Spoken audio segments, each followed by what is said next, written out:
Welcome back, everyone. Welcome back to the Old Card Shop and another episode of Trainer Spotlight here. We are going to have a good one today. I say that every time, but this is one that's going to be really meaningful to me because we have none other than DJGigabyte here on the channel, who was actually one of the people who helped get me kind of back into the hobby or get me going again back on YouTube when I first dived back in. So really excited to have him on, but Dan, DJGigabyte, how you doing today? Welcome to the channel. Why don't you tell everyone a little bit about yourself, maybe if they don't know who you are, which they should by now, where they can find you, and maybe just a little quick introduction if I missed anything. All right, well, my name's Dan. I do a lot of content on YouTube. It's all about collecting. I'm very much, not an investor or anything when it comes to trading card games, which I know it's kind of not the norm now to be doing content that's purely collecting focused rather than investing focused. But that's pretty much where I am. So YouTube, Instagram, and then if you're on Spotify, Quest for 20 is my Lorcana podcast. It's under Jordan Kennedy and Dan Norton is where you'll find that. And for now, it's Lorcana based. It may shift at some point. So that's actually something I'm going to put that down below in the description so that you guys can find that podcast, because that's something I did want to get into during this interview at some point, because I'm very deeply interested in not just your Pokemon content, but the other content that you're putting out, which includes Lorcana now, and maybe some of your opinions on other TCGs as well, because there's been a lot of buzz around in the local meta around MetaZoo, as it were, and other TCGs recently having died off or kind of decided to stop making sets. And it leads me to kind of want to go a little bit deeper into what makes a TCG successful in general. And I can't think of a better person than you to go into that with. So we'll definitely dive into a little bit of that with the podcast. But yeah, we'll definitely link below to the podcast, because not only do you have that Lorcana podcast, but you have another podcast on your channel that I found you recently. Again, I found that myself going to your channel time and time again, every single week, hoping for the next release of you and David Person's podcast, Coffee Talks. So recently, Dave was on the channel here for the same podcast, Trainer Spotlight, and you guys honestly have one of the best podcasts on YouTube right now for Pokemon. A really different type of podcast, which I really love. It's, like you said, not exactly investor-based, though sometimes you guys talk a little bit about that space as well, and you really do knock out of the park with that. So I do want to implore all of our viewers, if this is your first time seeing Dan, you have to go check out his podcast. If for no other reason, if you like this channel, you'll love that channel. So definitely do that. Well, thank you. So yeah, it does get a little bit of investor talk because David, I mean, it's weird. David isn't really investing too much in new stuff. He just has so much stuff and so many extras where he's now been focused on trying to get rid of some of it. And a lot of the guests we have on obviously are investors and stuff too. So there's a lot of talk there.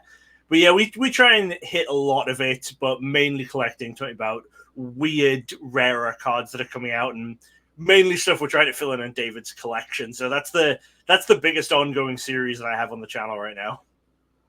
Yeah, and some of those weirder things that you guys talk about are like the stamp promos. Like you talk about that most recently, like the Poke Posts kind of promo thing that they were doing over in Europe that kind of went crazy. And I don't think a lot of people would even know about that stuff if it wasn't for you making little YouTube videos about it and then talking about it on the podcast as well. And you've been doing that for years. So definitely an interesting niche that you guys have kind of carved out in that situation. I mean, that's always the thing I want to do, is I want to make sure we're informing people. I always like to make sure that if people want to know about certain cards, there's a place that they can go and find out. And I've been told by people I need to start making clips and shorter videos of sections of the podcast. You know, if we focus on certain types of cards for 5 or 10 minutes, I need to be uploading those as separate videos so people can find them if they need to, which is on my to-do list.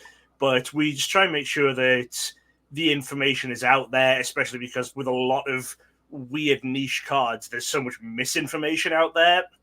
Thinking about those Asian promos, those Asian tournament promos, which are English language promos that only come out in it's 4 countries. It's Malaysia, the Philippines, Singapore, and Hong Kong have English language tournament promos, which are exclusive to those countries. And we've been talking about them for a while. And then all of a sudden, a month and a half ago, PokeBeach popped up with this article that was just so inaccurate about all of it. But I mean, that's PokeBeach. It's misinformation that they've misheard is what PokeBeach is. It's like a rumor channel. It's like one of those tabloid web, magazines that you go by. Yeah. I mean, some of it's there. It's based on something they heard a lot of the time. Yeah, it's based on something that someone heard, and my anonymous source tells me. Yeah. But I appreciate, though, and I'm sure that the viewers also appreciate having sort of an authority there in the space, so that when these misinformation pieces get put out on big websites like PokeBeach, sometimes there's someone at least to come back and say, okay, no, hold on, guys, let's go through the details and get the reality of the situation. So let's stop spreading this misinformation about it and that's what something, even with the podcast, I've noticed you'll go back and you'll edit in if something is said like that was maybe incorrect or it was misquoted somehow. You're very meticulous about actually editing, going back in and putting the correct, whatever the correct thing is to the best of your ability back into the podcast, which I think is really, that goes to show you that level of sort of commitment that you have to that level of understanding of the cards. Yeah, I'll always try and do that, or especially if someone, corrects me on something in the comments of the video when we put the podcast out, I'll always try and address it in the next podcast that we do. That, I had this information slightly wrong. Here is something that's happened. I mean, a lot of people don't care about getting the information correct. There's very few of us who are out there actually trying to make sure that the correct information goes out. There's a shout out to Cerebi. Joe from Cerebi is always very, very good at that, trying to make sure that, even if it's not exciting, trying to make sure the truth's out there. But sadly, it's always been the way that it's easier to make lies more exciting. PokeBeach can post stuff that's like, this is the rarest English Pokemon card of all time. And if I'm in there going, no, it's not. There were 4 copies to each of the age division. There's this many in circulation, blah, blah, blah. Doesn't sound as interesting, but at least the truth's out there. I think I also try and have it. I also pride myself on the fact that, I'm not being an investor and not being a big time flipper, buyer or reseller. The only selling I do is very occasionally at local card shows and stuff. I try to pride myself on the fact that I don't have that bias that a lot of people will have, where it's like if they're talking about what's rare or what they think something either should be worth or what they think people should be focusing on in terms of getting stuff for their collection or what might actually have more copies than people think, blah, blah, blah. There's no financial motivation for me there because I'm not motivated to say, oh, well, I have 1,000 copies of this in my inventory. I don't want to let people know there's millions of them out there because then it's going to tank my prices, that kind of thing, which a lot of people and a lot of content creators do have that. There's a little double dipping that goes on in some content creation spheres, and I don't think it's even intentional a lot of the way. I mean, I think a lot of content creators will talk about things that they really like, and then they'll go buy into it. So it becomes sort of this self-fulfilling prophecy where you do end up pumping stuff that you own a lot of because you like it, and because you have a following, it could be considered maybe a little pumpy. And so I can totally see that level. And I have probably even been, as a seller, mostly a reseller of things like Pokemon cards, especially, I could probably fall victim to that at times as well. It's always good to know where those biases lie, though. I think especially when you're talking about like reselling and if you're buying as a buyer, if you're going to buy from a content creator, it's always good to at least recognize that the content creator may have some sort of benefit or interest in what they're promoting if you're directly buying from them. So that's something I always have tried to be like, I've always tried to be pretty upfront about. I never try to hide my name behind anything else. And also I respect the other content creators who are pretty upfront about what they're selling. It is what it is. If you're going to sell something, don't pretend like you're not trying to sell it. If you sell it, be upfront about it. That's sort of been my philosophy on that type of thing. But Yeah, I think that it helps when you don't have like a vested interest when you're talking about said cards. It really helps to build that rapport, I would say. Yeah, it's always the goal. Yeah, so getting into building rapport, though, this is sort of about the time in the podcast after we do the intro and stuff, where I start to like talking to you about what got you into the hobby. So the best way I think to start off these trainer spotlights and get it rolling with the interviews is really going back to the beginning of what started you or got you kicking in Pokemon. And that could mean any number of things for any number of different people. So I guess when I ask you, what got you into the hobby of Pokemon, I want to just kind of hand you the floor and let you take it with however you want to see where that kind of question leads you. So it's an interesting one. So really, especially compared to a lot of other people you'll talk to, my hobby isn't Pokemon. My hobby is trading cards. Pokemon is just the main focus of my trading card collection.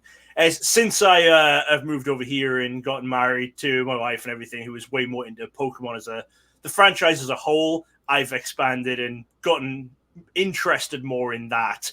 But back when I started collecting, it was trading cards and maybe one or two plushies, and I played the game and stuff a bit, but it was very, very heavily focused on the trading cards. Obviously, I collected Pokemon as a kid.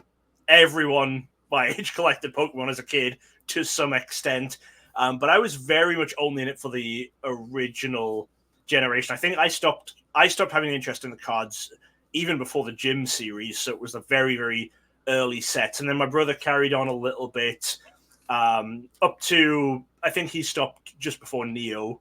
The Neo sets came out, and eventually our entire collection he traded away for football cards because we didn't. I'd stopped caring, and yeah, he'd stopped caring. And he wanted football cards. So you went from Pokemon to sports cards, not the other way around. He did. He did. I did get, but it wasn't like it was, high-end football cards or anything like you think of now. It was like Wizards of the Coast, football champions kind of thing. the WotC. Also, whenever I'm saying football on this, I mean soccer, the American real football. Yeah. So then I got back into collecting. Well, I had one collection that was a few years later. It was in the UK. I don't think they do this over here, but they do this in the UK with a lot of card games where you would have like a monthly magazine subscription or a fortnightly magazine subscription, and it would come with a pack of cards. They did that here. I have several of them that I collect sealed up on my shelf. It's one of my favorite things to collect are those old vintage monthly magazines. And I have a couple with like base set 2-packs in them, rocket packs in them. The one I'm talking about, though, this was a very, very specific one. Do you know the show Jackie Chan Adventures? Oh, yes. I love that show. Animated Jackie Chan show. Such a good show. For some reason, Jackie Chan was not voiced by Jackie Chan. No, that was so weird, but it was still a great show. They did a TCG for that, but you couldn't buy the TCG in shops. You only could get packs by ordering the magazine, and you got one pack every fortnight stuck to the front of your magazine. And then like every three issues you didn't get a pack. They start off where you got like a little metal replica of the talismans and stuff. But then the magazine wasn't a gaming magazine, it was a Jackie Chan Adventures magazine. And so good. So I collected that for a while. It's been on my to-do list for a long time to do a video where I try and finish that set because I have most of it. But did they have holographics and stuff in it, or is it just all flat, like non-holo? No. There were like 4 or 5 different levels of chase cards. It was still a game. So are they like screen grabs from the animated, or are they original art? It's screen grabs from the anime. Okay. And then like the characters all have it's pretty simplistic gameplay, but they all have like 5 or 6 different effect levels, and then you'd get action cards which could pump the effects. But you had like holographic cards. Like there was a set of all of the talismans as holographic. There was a set of like 8 or 9 glow in the dark cards. There were there was nothing that was like crazy rare. Glow in the dark though, that's yeah. But because you could only get the packs through the magazine, it was actually quite hard to build up a collection. It's why I still need to actually go and finish it. So that was just one random in between my like Pokemon break and my coming back to trading cards. That was one weird one in the middle, which was a lot of fun. Then when I came back into trading cards, it wasn't Pokemon. It was Doctor Who, because I was a huge fan of the TV show when it initially went through the revival. I've started getting back into it now. I need to go and catch up on what I missed still, but I just got bored of Stephen Moffat's writing at some point midway through the Peter Capaldi era. But then I watched the specials with David Tennant again, and I'm going to watch the new series with Shuti Gatwa. Anyway, so they started off a thing where it was a similar thing where you could get the magazine every week and get a pack, but you could also then buy the packs in stores for that one. So you didn't have to get the magazine. And I started collecting it around set 3. It's just because it was when I had my first job, I actually had a little bit of money now of my own, and the packs were only about £2 or something. They were cheaper than other trading card games because I was really into Doctor Who. That's one thing I started on. And then from there, I at some point started playing Pokemon Pearl again. I think a friend lent me his copy of Pokemon Pearl because he finished the storyline and didn't care to fill out the Pokedex. So let me play it for a while to help him fill out the Pokedex. And that got me back into just the idea of liking Pokemon as a thing again. And then that's when I started looking at the cards and reminiscing about what I used to have. But unlike most people, I think most people at that point start just jumping in and immediately like, I'm going to build the base set. I'm only going to build these original sets. Other than a couple of old promos, which I bought, which I thought were cool, I jumped into buying what I could still buy in stores at that point. So I was buying early Diamond and Pearl era, late EX era. Again, it was just when I got paid from work, I'd buy myself a couple of packs. I'd walk over to Toys R Us during my lunch break from work and maybe grab a couple of packs there. And that's when I started building it with Pokemon again. And then from there, it's kind of just exploded into obviously what you see with how much I'm into Pokemon and keeping up with other Doctor Who stuff when that did come out, and into playing Magic. I played Magic sort of competitively. I was a bit of a road warrior traveling to Magic tournaments for a few years. I guess we can get into that a little bit more later. But then just other dead CCGs as well, where I've just picked them up. A lot of dead CCGs, it was because it's like, oh, these are $4 a box or something. Now I'm just going to open them. And then a pandemic happened, and now it's like, oh, well, they're $100 a box, and now I'm committed. What do we have there? The Beanie Baby. Did you guys have the Beanie Baby craze that happened over in the UK that we had in the 90s? Not to the level of the US, I don't think. We had Beanie Babies, but I don't think it was ever that crazy level. I believe that what you have there, they're just collectible cards, right? They're not a game. So yes, they're like sports cards in that it wasn't a trading card game. It was just a collectible. In the 90s, I'm sure you remember this. All those crazy TCGs came out of everywhere with every IP possible. Yeah, Beanie Babies were no different, and so Beanie Babies got a few sets. They got I think there was 4 different sets for the Beanie Babies. There was first edition. There were signature cards. It was like serialization in it. It was wild back then. Well, the one big caveat I put on my collection is I'm only interested in trading card games. So even though I don't actually play 90% of these games, my collection is really only focused on cards that have gameplay to them, that have game mechanics to them. I don't know why that is. Things like sports cards, other than maybe there's 1 or 2 sets of different things I've picked up cheap here and there. If I just like certain things, it might jump out to me, but mainly I only collect cards and only really get into a collection if it's a game, if it's got a gameplay behind it.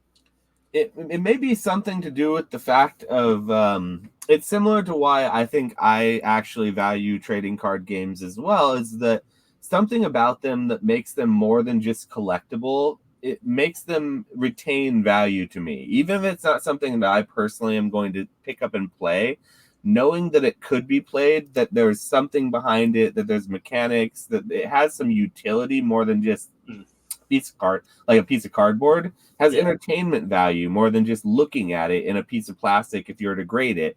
I feel like that adds value to these types of these things, trading cards. So I feel the same way. So I also don't really, it's the same way that I think that people don't really like the Topps cards, the Topps Pokemon cards, as much as they like the trading cards. It's just kind of like you can play with the trading cards.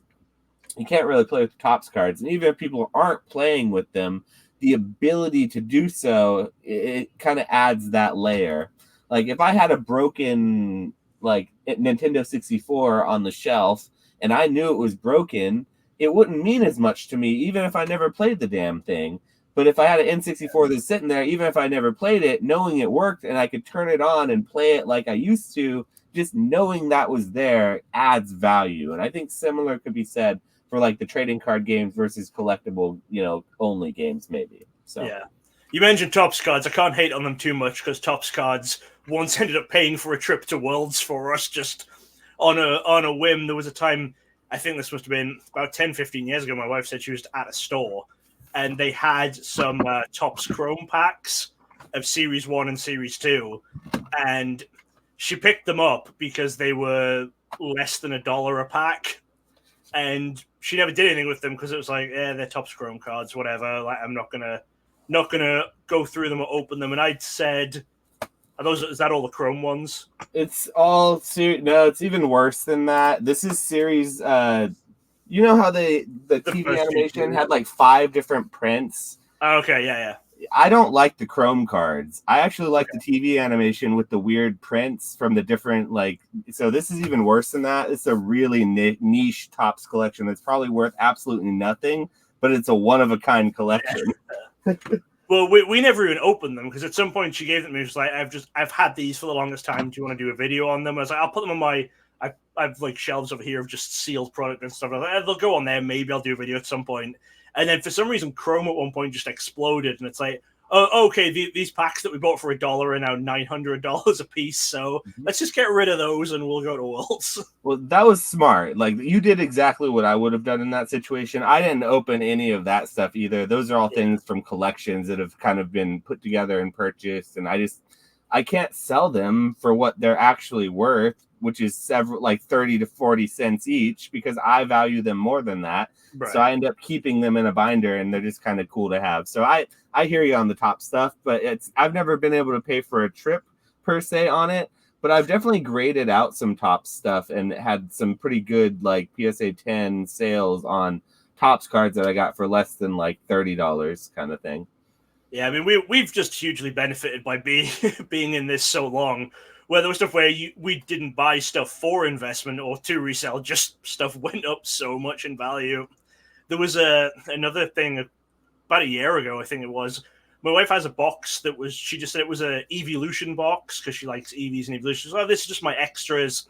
I hang on to these. And we never went through it. It was just a box that was like just one of those like shoebox holders. And then eventually I went through it and it was like, oh, so when you say Evolutions, you meant like staff versions of those tournament promos and stuff.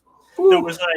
There was like she had I think 5 extra staff Umbreons in there because they were $10 cards when she put them in there. And because she likes Eevee, she had I think 400 of the city's Eevee promos. Those I haven't been allowed to sell because she still wanted to keep those. But then there were like 20 of the staff ones for that and some sealed packs of that. And eventually a lot of those Evolutions we just took another card show and got like 5-10 grand or something for those extras. I kept, I was still missing a few from my collection. I kept the extras that she had. So yeah, it's been one of those we've been super, super lucky just to have stuff lying around. Yeah, from what you said, your story about how you kind of got back into the hobby and kind of continued just buying a couple packs after every paycheck and just kind of continue. You weren't selling it back. You're just collecting it, playing here and there.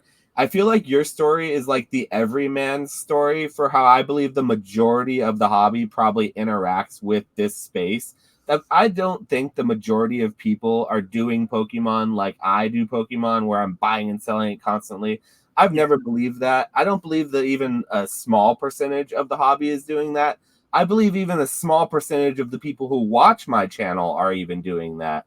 So by just the nature of what it is, I think it's a little bit more rare to see. And so I think your story is a lot more telling to what the average person is probably experiencing. And so I think it's very interesting that like what you said is like you haven't really invested into the hobby so much as you've just been in it for a long time. Yeah. And because of accumulation, you've been able to benefit off of that.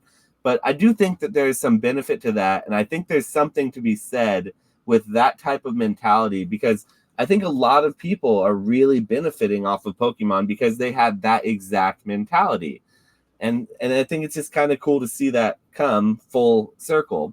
And so I guess that leads me into the next question, though, is that since now most people aren't doing this full time, I have to question, are you doing this full time? Like, is Pokemon or content creation a full time thing for you? And if it's not, what do you do full time, if you care to disclose? Well, for about the past 18 months, I've been trying to make content creation my full-time thing, both on YouTube and then more recently on Spotify with Jordan. And, it's growing. It's going in the right direction. I'm very lucky that my wife does make enough money to pay the bills. And I wasn't in a great job anyway because I moved over here about 8 years ago now, 7.5 years ago.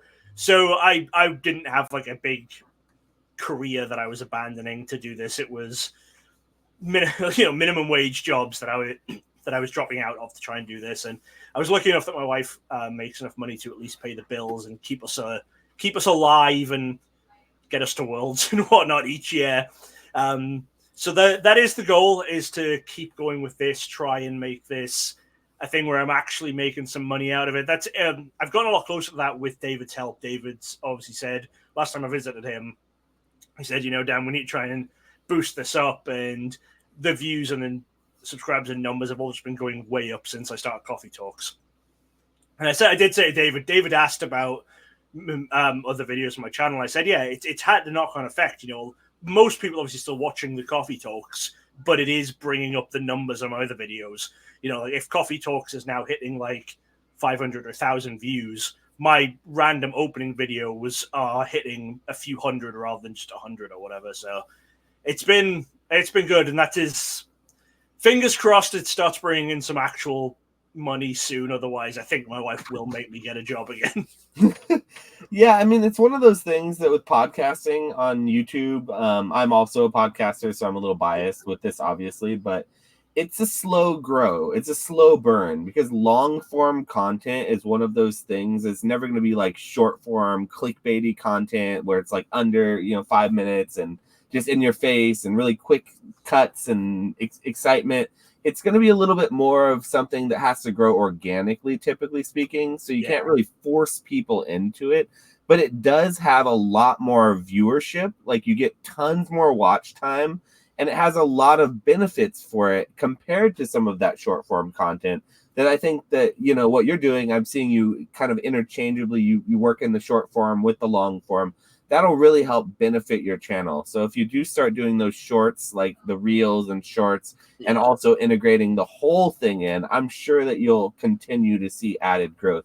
That's not me saying that you should do that, because I don't do any of that. I'm not the best person to, to basically give that advice, but definitely it exists. I think that your channel has a lot of growth potential because you do such a good job. You have such a good history for it. So I'm glad to see that you are taking it seriously and that this is full time.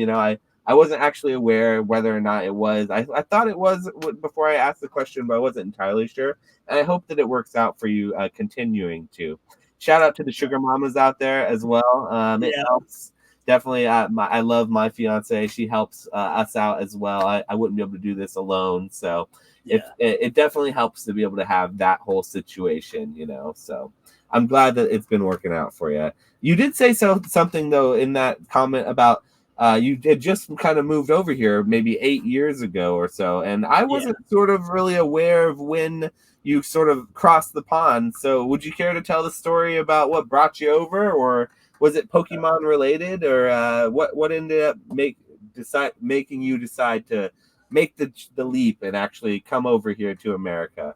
I mean, I guess you could sort of call it Pokemon related because it was my wife. We met at Worlds 2014. It was the first time we went in person. We talked online a little bit before that. It was weird.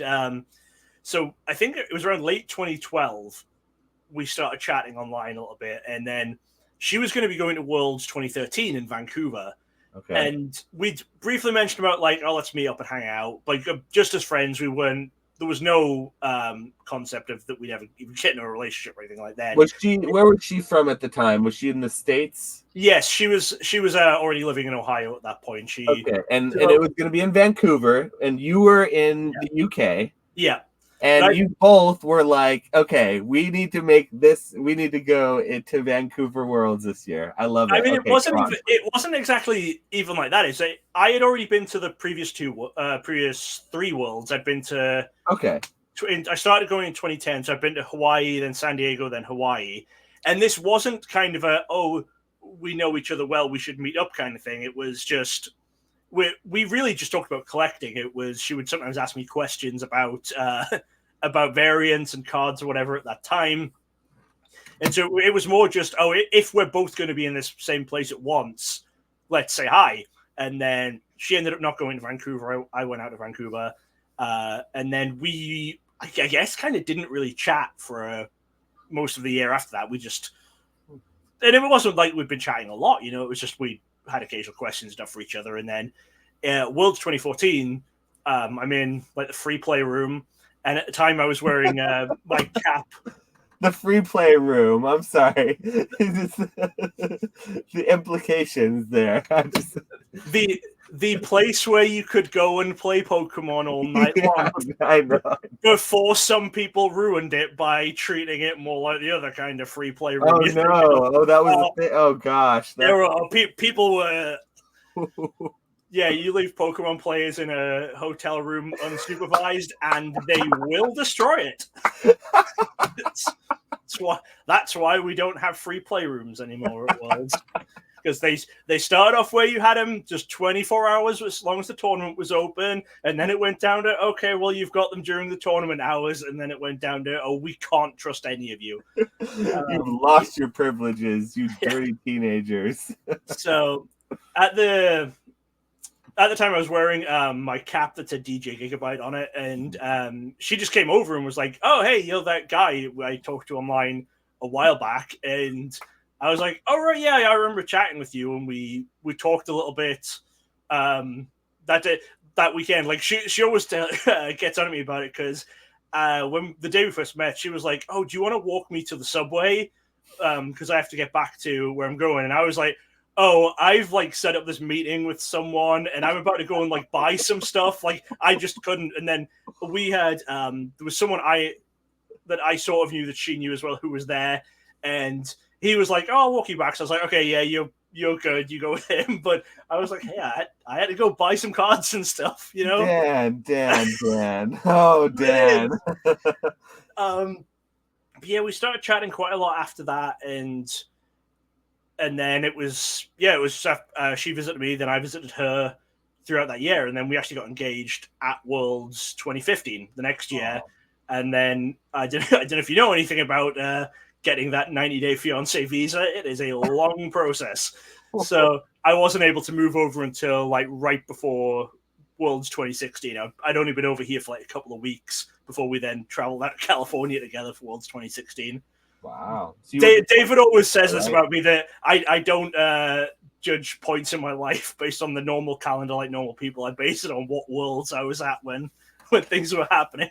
Well, I mean, it tells a lot, because a lot of your story is sort of intertwined with those crazy Worlds cards, because a lot of what you've done and accomplished in this hobby has a lot to do with not just your collecting goals, but someone who I had on the channel here recently, David's collecting goals, because there's somewhere along the line in that story, in that time period, that David... You hooked up with David in that you became friends or business acquaintances, and he started using you to acquire his Worlds trophy cards. Am I correct in assuming that? So I'd heard of David before I went to any Worlds, because people talked about him on PokeGym. If you know PokeGym, the old forum from back in the day. I've heard stories from Echo-Based Collectibles, Joe, a guy who used to play. Do you know Joe, Echo-Based Collectibles? I've heard of him. I haven't had a chance to watch any of his content yet, but he was suggested by someone as someone we should look to get on our podcast. So I've got him on a list of people whose content I do need to check out. Yeah. Well, he was a judge on the East Coast. He was a judge for Pokemon back in the old days of like competitive play. So he knew Boozer, and he knew a lot of the people over there in that circuit kind of thing with the Wizards of the Coast crowd with the tournaments. So yeah, and he's a little older as well. So I think that's probably why people are referring him, because I think he knows a lot of the same people kind of thing. I had him on the podcast too. Really nice guy as well. I'll be sure to check that out. But yeah, so somewhere along the line, though, you got acquainted because of the Poke Beach or the Poke Gym. Poke Gym, yeah. Yeah. It was the first Worlds I went to. Worlds in 2010 was where I first met David in person. Wow. And we chatted a little bit because I was talking to him about his collection. And then it was someone who I knew a little bit. I'd started to become friends with some players. It was especially players from Pacific Northwest, like Washington, Oregon area that I'd just become friends with, because I've become friends with a guy called Kenny Wisdom, who a lot of people will know now that he's a Pokemon commentator for regionals and stuff, and actually works for the Pokemon company. So we'd become friends. So I'd started knowing like a lot of his friends, people from that area, and someone from that group, someone from people I talked to, called Anne Marie Thompson, came third in seniors that year, so got a number 3 trainer. And I was talking to her and I said, "Oh, do you know about this guy, David?" And she was like, yeah, I've heard of him. And I was like, "Oh, she's like, I don't know who he is, I think." And I was like, "Oh, he's over here." Introduced her to David. David ended up purchasing her trophy card that year. And then me and David just kind of kept in touch a little bit after that. And there was a couple more times over the next couple of years where it was like, if a friend of mine won, or someone I knew, I'd try and get them to David before David got anyone else, because David was always paying the best price on these cards. Like no one was even coming close to what David was paying. Obviously, it seems weird now when we have at Worlds, we have a lot of people fighting for these cards with big dollar amounts. But back in the day, it was like David's offering you like $5,000 cash or something now, and the next best offer is $3,000 paid $200 a month or something like that. So whenever I knew someone who got a trophy card, I'd try and direct them to David. And unless David knew someone personally who got one, he'd always try and like take my recommendations to help my friends and stuff out. And then that just escalated to where at Worlds I was trying to make contact with more people on site. It changed quite a lot in 2014, which is when 2013, they started giving them out to video game players as well. So it meant that there were a lot more people that David was trying to reach out to and make contact with to try and buy these cards.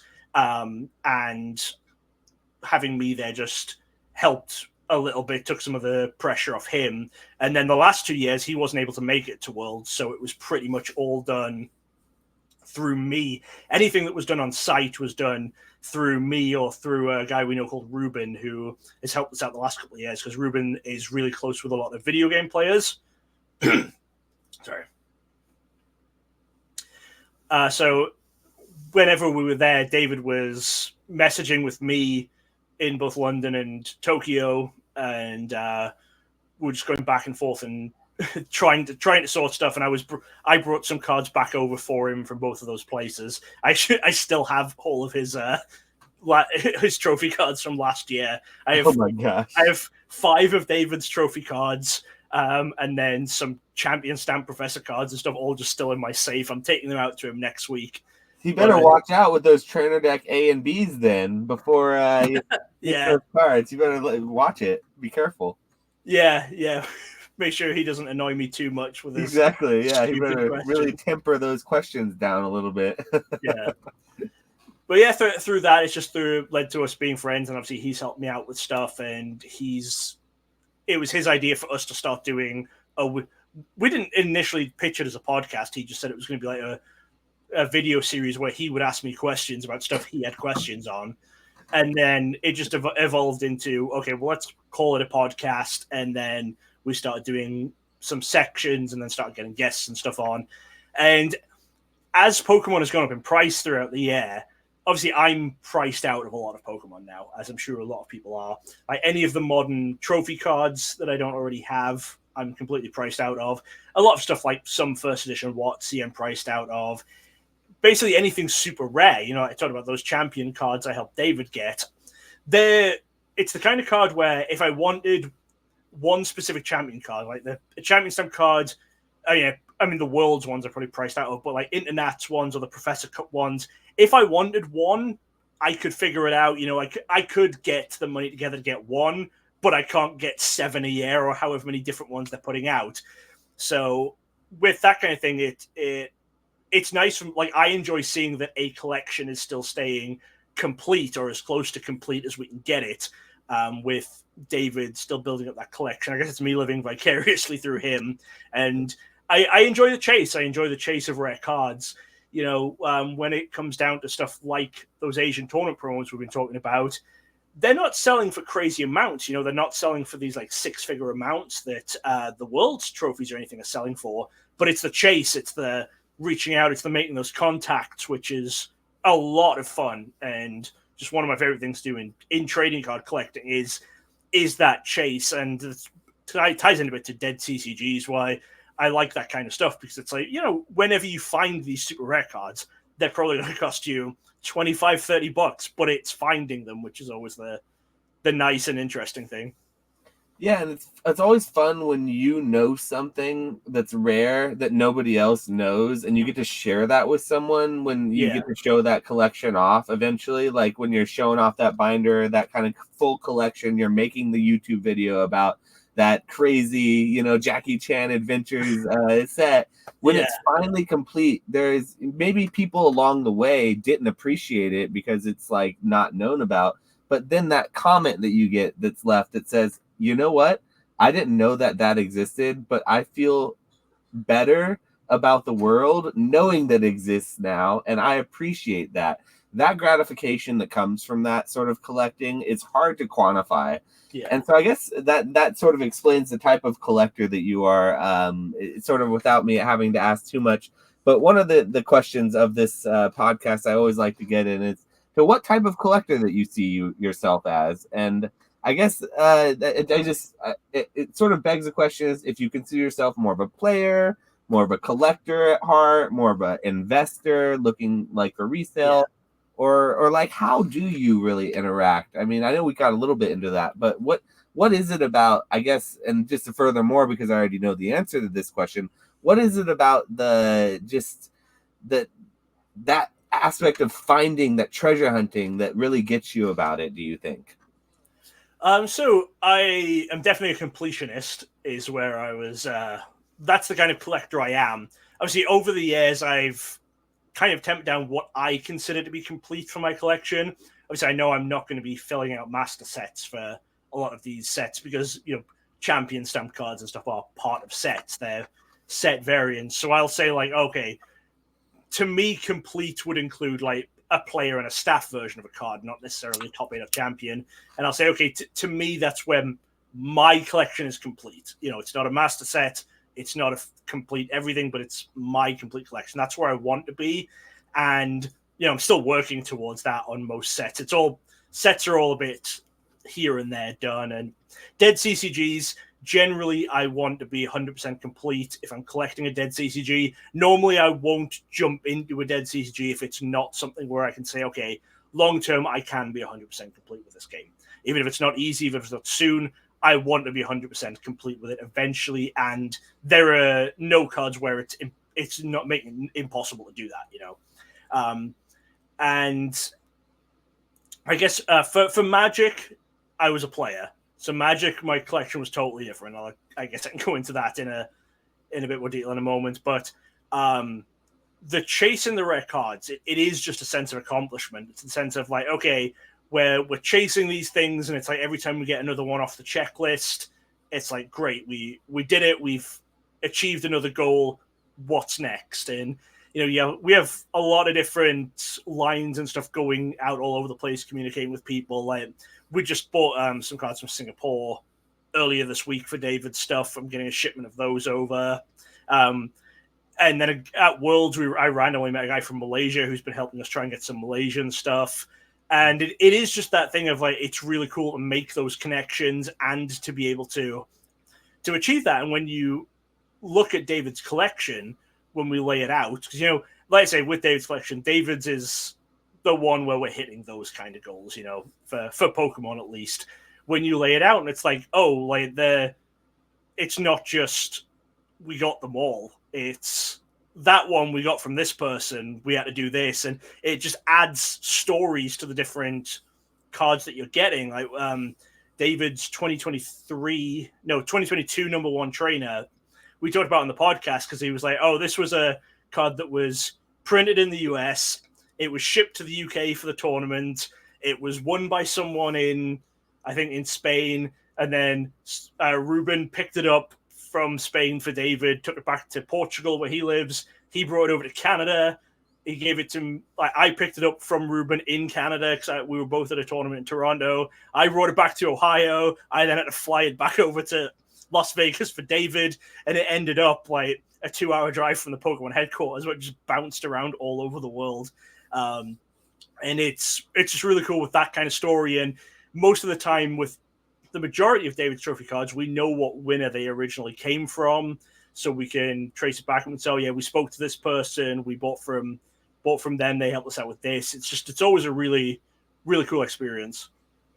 That definitely adds to like the layer of the experience of the person who owns the collection for that first hand. So like you said, I would say for you, because you know that story, and for David, because they know the story, that really does mean a lot.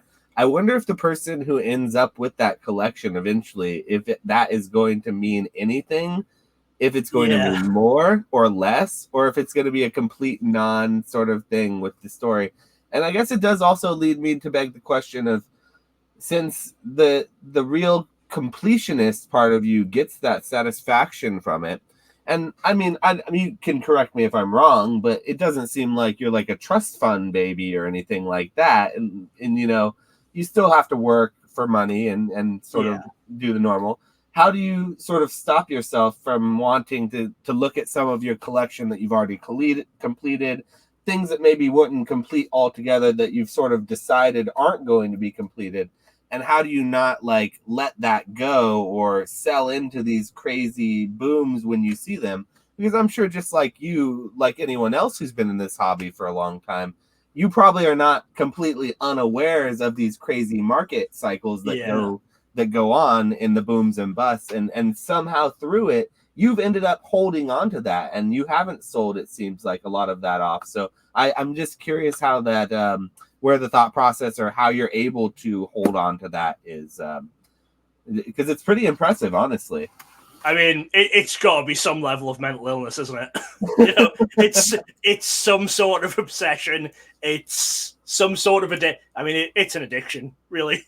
You know. Yeah, I mean, I'm saying this as someone who's owns this $10,000, this what was once a $10,000 and now is probably half of that value at this point, booms and busts. So I'm right there with you. So don't take by me asking the question that it's any sort of condemnation towards it. I'm just curious, because I the thought process that's there, that everyone has, all of these people that I have on the podcast in some regard are a certain level of crazy in that regard, I would say. And I'm always curious at getting to how, you know, why or how, if there is a why or how, you know? Well, Jordan did ask me about this on Quest for 20 a while back, because he is fully only ever a card game player. And he asked me about collection stuff. And I said, basically, my entire collecting journey has been on the motto, well, at least it's not crack cocaine. it's like, it could be worse. Yeah. But it's like, oh, you're driving 4 hours to pay $2,000 cash for this card, and it's like, yeah, but you know, could be worse. Could be cocaine, you know, could be crack cocaine. I guess when you look at anything, you look at it that way. Anything looks better, huh? And at least it does at least fall out where it's like, you know, I'm not trying to sell this stuff. Yeah. But at least I know that if I had to, I could. Mm-hmm. You know, my wife, like I said, earns enough money to pay all the bills and keep us going, and I make some money through the occasional card shows and a little bit through YouTube and stuff like that. And if I needed to, sorry, hopefully you cut that out. Yeah, it's all good. If I needed to, they're there. I can sell them. It's just I've never gotten to that point where I've needed to do it. During the pandemic, it was tempting where it was like, oh, these trophy cards. Now it's like if I sell these 4 trophies that I've got, it's Do you like mind me asking which trophies you actually have? Like what are your trophies in your collection? Because I do know through the podcast, I've heard you say you own a couple of your ones, like the full arts, right? I don't own the full art trophies. I have the original half arts. Oh, those are better in my opinion. I love them, but again, do you have the I'm third biased. place one where he's like holding the third place bronze trophy, like smiling like he's the happiest little Pikachu? That's the Japanese ones. I have okay. I have the English half arts. Got it. Okay, I still like those ones. I know those ones now that you say it. I was trying to think of which ones they were. Yeah. Yeah, and I have a first, second, third, and fourth place. Ooh.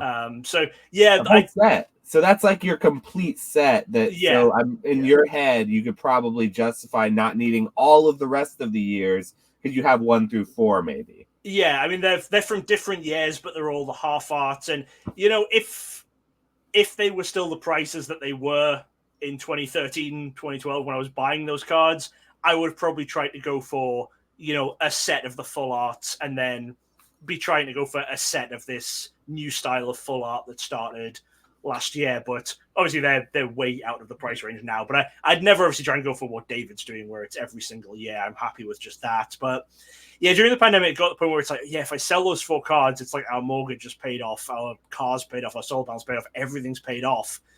But then it's like, yeah, but you'll never get them again. It's like there's some stuff where I've said, like my PSA 10 Vaporeon collection, which Vaporeon's my favorite Pokemon. I was collecting that kind of a PSA 10. I've got some of the big heavy hitters, missing some of the others.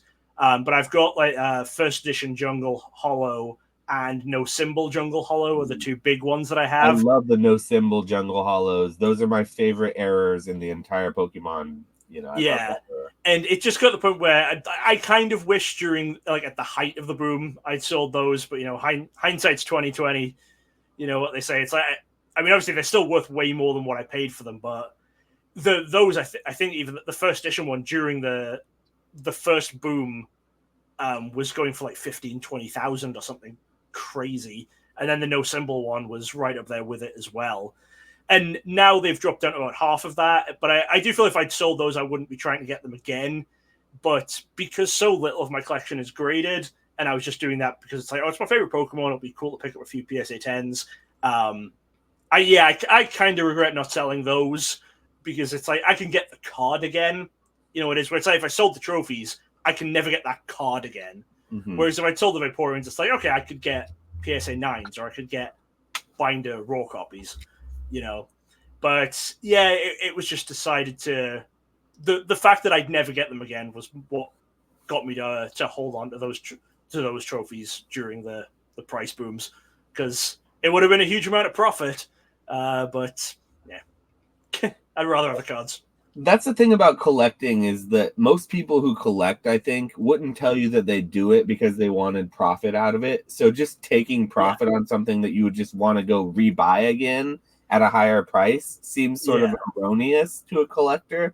Though to someone who's not collecting, who's like just sort of looking at the profit you could make, it seems ridiculous to just leave that on the table. But it very much so, like you said, it's something that you just wouldn't be able to get again.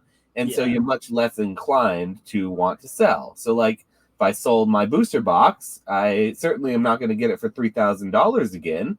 I would have to buy it for double that probably. And I don't think I would ever do that. So same thing. Yeah, and a lot of people have said that about my stuff. Like some of the stuff where I said I've got this that's worth that. And if I say, sometimes if I tell people what I paid for stuff, they're like, oh, you got really lucky. You made crazy profit on it. And I've said, if I was buying cards with the intention of making profit, I wouldn't own any of these cards.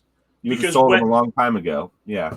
Well, no, I just never would have bought them, because I was buying these cards at prices where there was no profit in them if I wanted to resell them. I was buying them for at or above market value.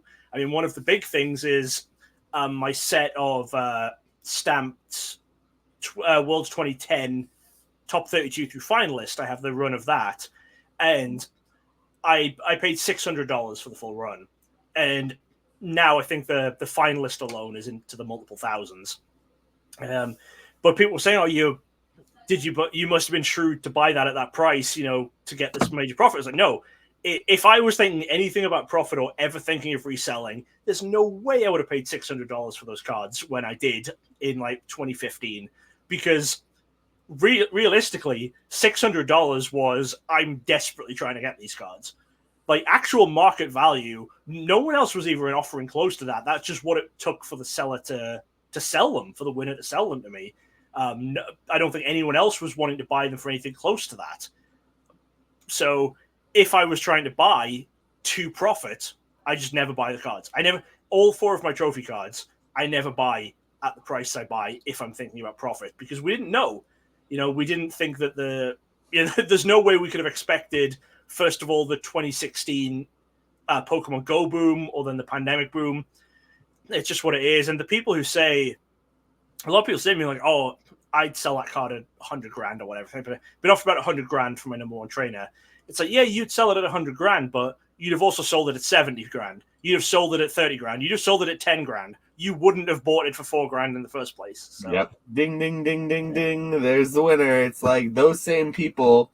Is the situation with evolutions. The reason that we saw evolutions trend up as heavily as it did is because the people who didn't believe in it, who are like, didn't understand why evolutions was popping off to almost $1,000 after it was $100 for years and years, was because the people who didn't believe in it sold it immediately when they could take a profit at $120 just to get out of it.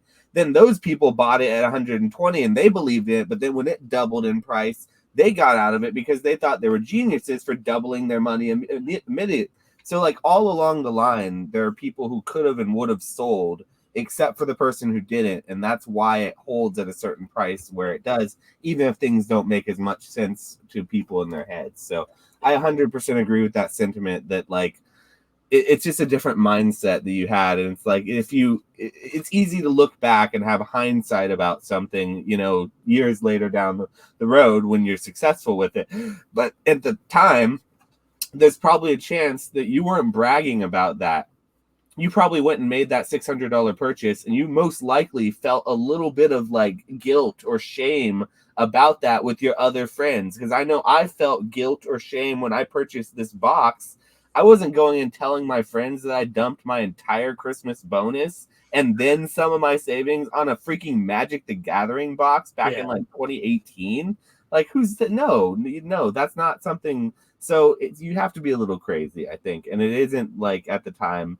That's like, saying that you're going to dump all your savings into Scarlet and Violet base set right now or something. It's like, go tell some Pokemon investor bro that and see how that looks, in your Pokemon investment. Yeah.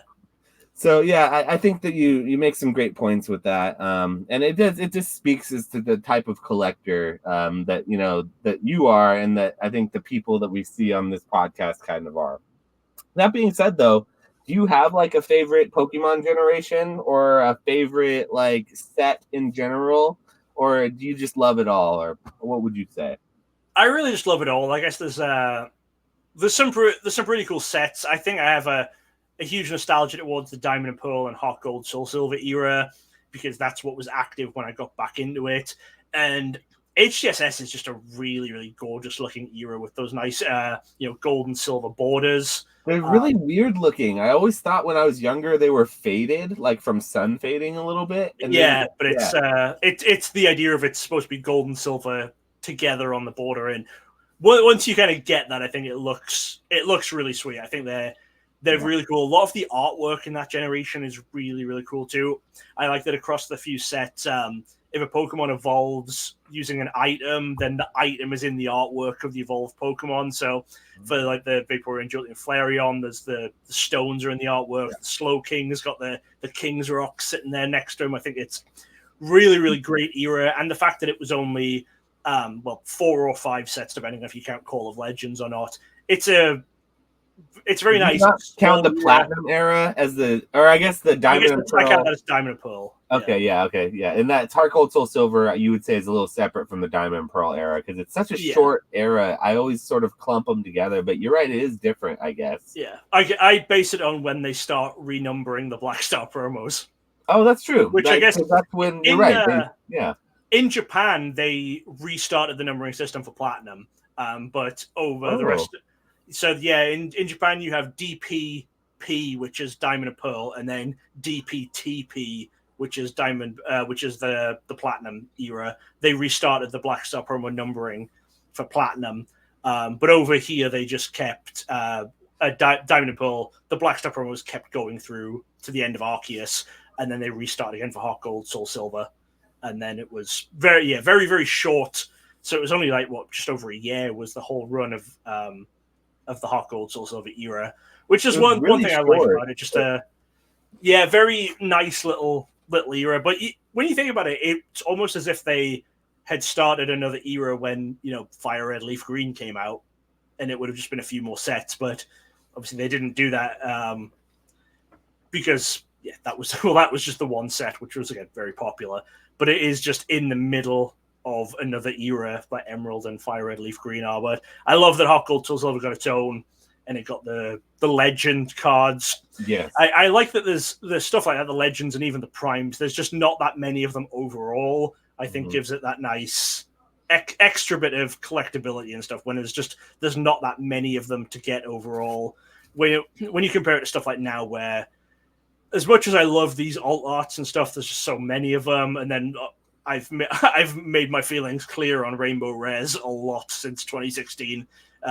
It's awful card. It should have only been a Sun and Moon era gimmick. Like the Rainbow Rare should have only been in the GX era, and then it should have been taken out of Sword and Shield, and that would have kept Rainbow Rares, in my opinion, special, unique, and it would have made people not feel the way they do now about them, because now it's just nobody likes Rainbow Rares. But there's I think it should have just been in the Sun and Moon era and been at most like 2 or 3 per set. Yeah, no, I agree. They really overdid it. The fact that there was like 10 to 15 per set or whatever it was, it made no one want them. They just look worse than full arts. Like they do. They really look worse. Yeah. Even full arts that are just like a Pokemon with a generic background, I think that the rainbows still look worse. Judges hate them at official tournaments because it's really hard to tell the game state apart. Commentators who are commentating in tournaments hate them because you can't tell what's going on the table. I think even online on the online game. Do you remember when you could actually trade cards? They went for less than the full art versions.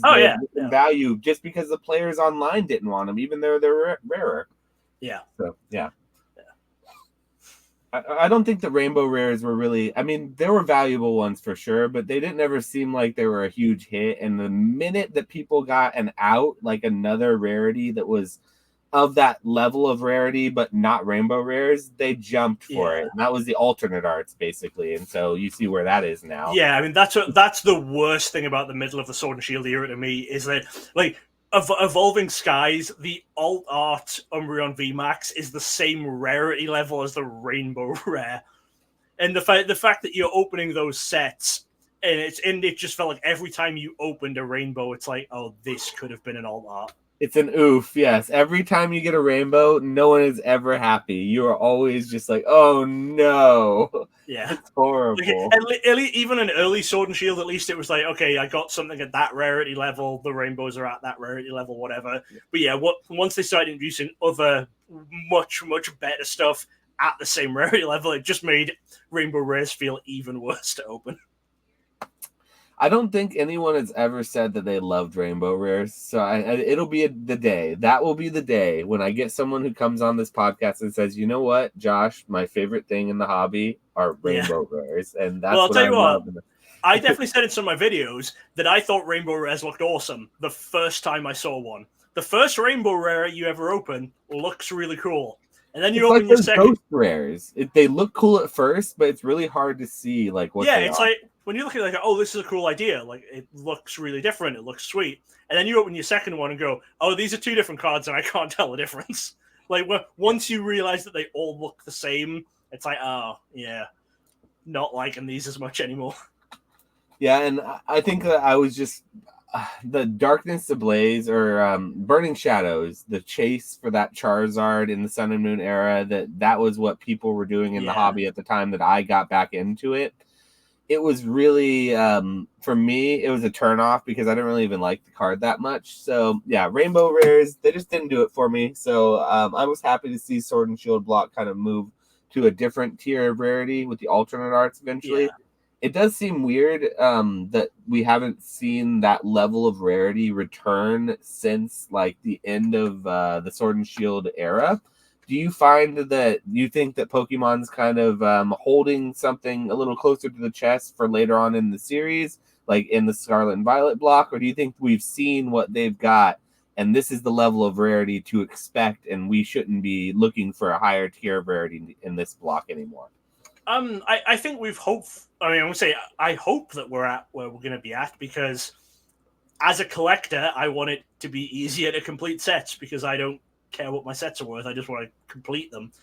But I think people who are saying like, oh, there's nothing super rare in Scarlet Violet era are still forgetting it is still very difficult to complete a set, even if you're talking just Scarlet Violet base. Like, yeah, there's no card worth more than $100 in it, but if you want to complete a set, you're still opening 2 or 3 cases. And you have to remember, the people who are saying all this stuff are the people who have the disposable income and who are able to buy 50 cases a set if you want. But you have to remember, that's not the average experience of people who collect Pokemon cards. You know, it's not an achievable goal to be collecting sets for the majority of people.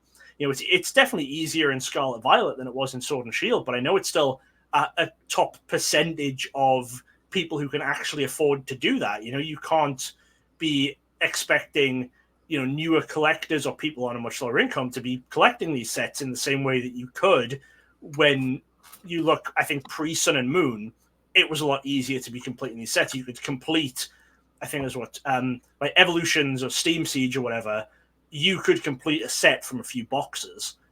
But then that's still not the case that now. Like Cosmic Eclipse come out with a large number and secret. So they have some variations where it would be, and then Hidden Fates, you know, is a larger set. Once you hit Sun and Moon, it then was 30, 40 boxes or something, hit all of those rainbow rares, and then by the time we're getting to stuff like Evolving Skies, where it's people are opening like 20, 30 cases to say, am I going to complete the set? You know, you have to look at it where it's the same as when people are saying like, oh, Pokemon prices are falling. And it's like, look at what they were in 2015. You know, you have to have a long-term picture. Just because they're down from 2020, they're so high up from what they were. And that's what we're still looking at with sets as well. When you're saying, oh, there's no chase card, and it's like, yeah, there are. Like, I think any alt art from a Scarlet Violet era, I think, is harder to pull than Rayquaza Star from Deoxys, just in terms of how many packs you would have to open. Because I think the gold stars were about 1 in every 2 to 3 boxes, which there's 3 gold stars in Deoxys, probably about a case. It's going to take you about a case to get all of the gold stars. And there are cards in these Scarlet Violet sets that are way rarer than 1 in a case. You just have to look at the big picture. So yeah, they're easier to complete than Sword and Shield and Sun and Moon era sets, but compared to what's before that, they're still so much more difficult to complete. So you think it may be by design then, rather than as something that's sort of being adjusted still? You think the adjustment was made in this sort of direction on purpose because it was maybe a bit more approachable for the everyday collector? And then so maybe the people who are wanting those chases, they're not representative of the everyday collector. And Pokemon sees this and they're pivoting back towards maybe the rarity level that they are more comfortable with. Yeah, plus now when you're opening a sealed booster box, I believe for Scarlet Violet, you're going to get an alternate art. More or less, you get 1 or 2, I think, in each box. Yeah, it's either you get, I think, 2 alt arts or an alt art and a gold. It's basically how it's the vast majority of boxes anyway. Whereas when you look to Sword and Shield era, it was like, oh, if you're lucky if you get a rainbow rare 1 in every 3 boxes or something again, and there's 50 of them or something stupid. But you could get a full art, and that could be your secret rare. That could be your hit, yeah. Yeah.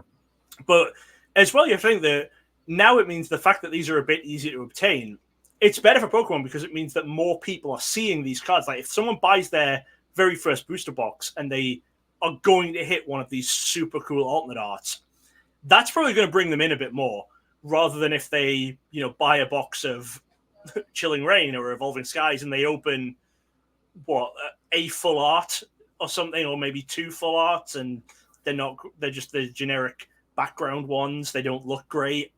It's way less likely to actually bring them in and say, okay, I'm going to go buy another box to get another one of these. So I think that's hopefully something that's gone into Pokemon's design a little bit, is to actually try and make it a bit more of an achievable goal to be collecting these sets. Yeah, and that's an interesting sentiment, because definitely what I hear a lot of on the investment side or on like the market side of it is that the chase is just not really there as much as it was in late Sword and Shield blocks. And so people look towards like 151 because it is a little bit more difficult to pull those alternate arts in that set. Yeah. And they tend to enjoy that set a little bit, or at least the market seems to say that they enjoy it, judging from what singles prices and sealed prices are saying about it. And so that's what leads me to think like the market maybe doesn't necessarily love having a lesser chase, but maybe the overall people of the populace maybe do enjoy it a little bit more. So yeah, I appreciate that sentiment. It's just a little bit different than what I've heard, for sure. You have to remember that Pokemon is so different to any other card game in how it's sold.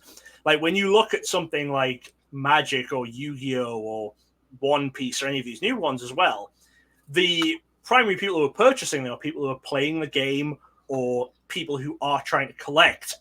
In Pokemon, they've said before, it's something like 60% of their sales are loose packs one at a time in Target, because it's kids. They have their blister packs are at the eye level of a 4-year-old by the tills. That's where Pokemon makes most of its sales. It's just local game stores don't sell anywhere near as much as places like Target do.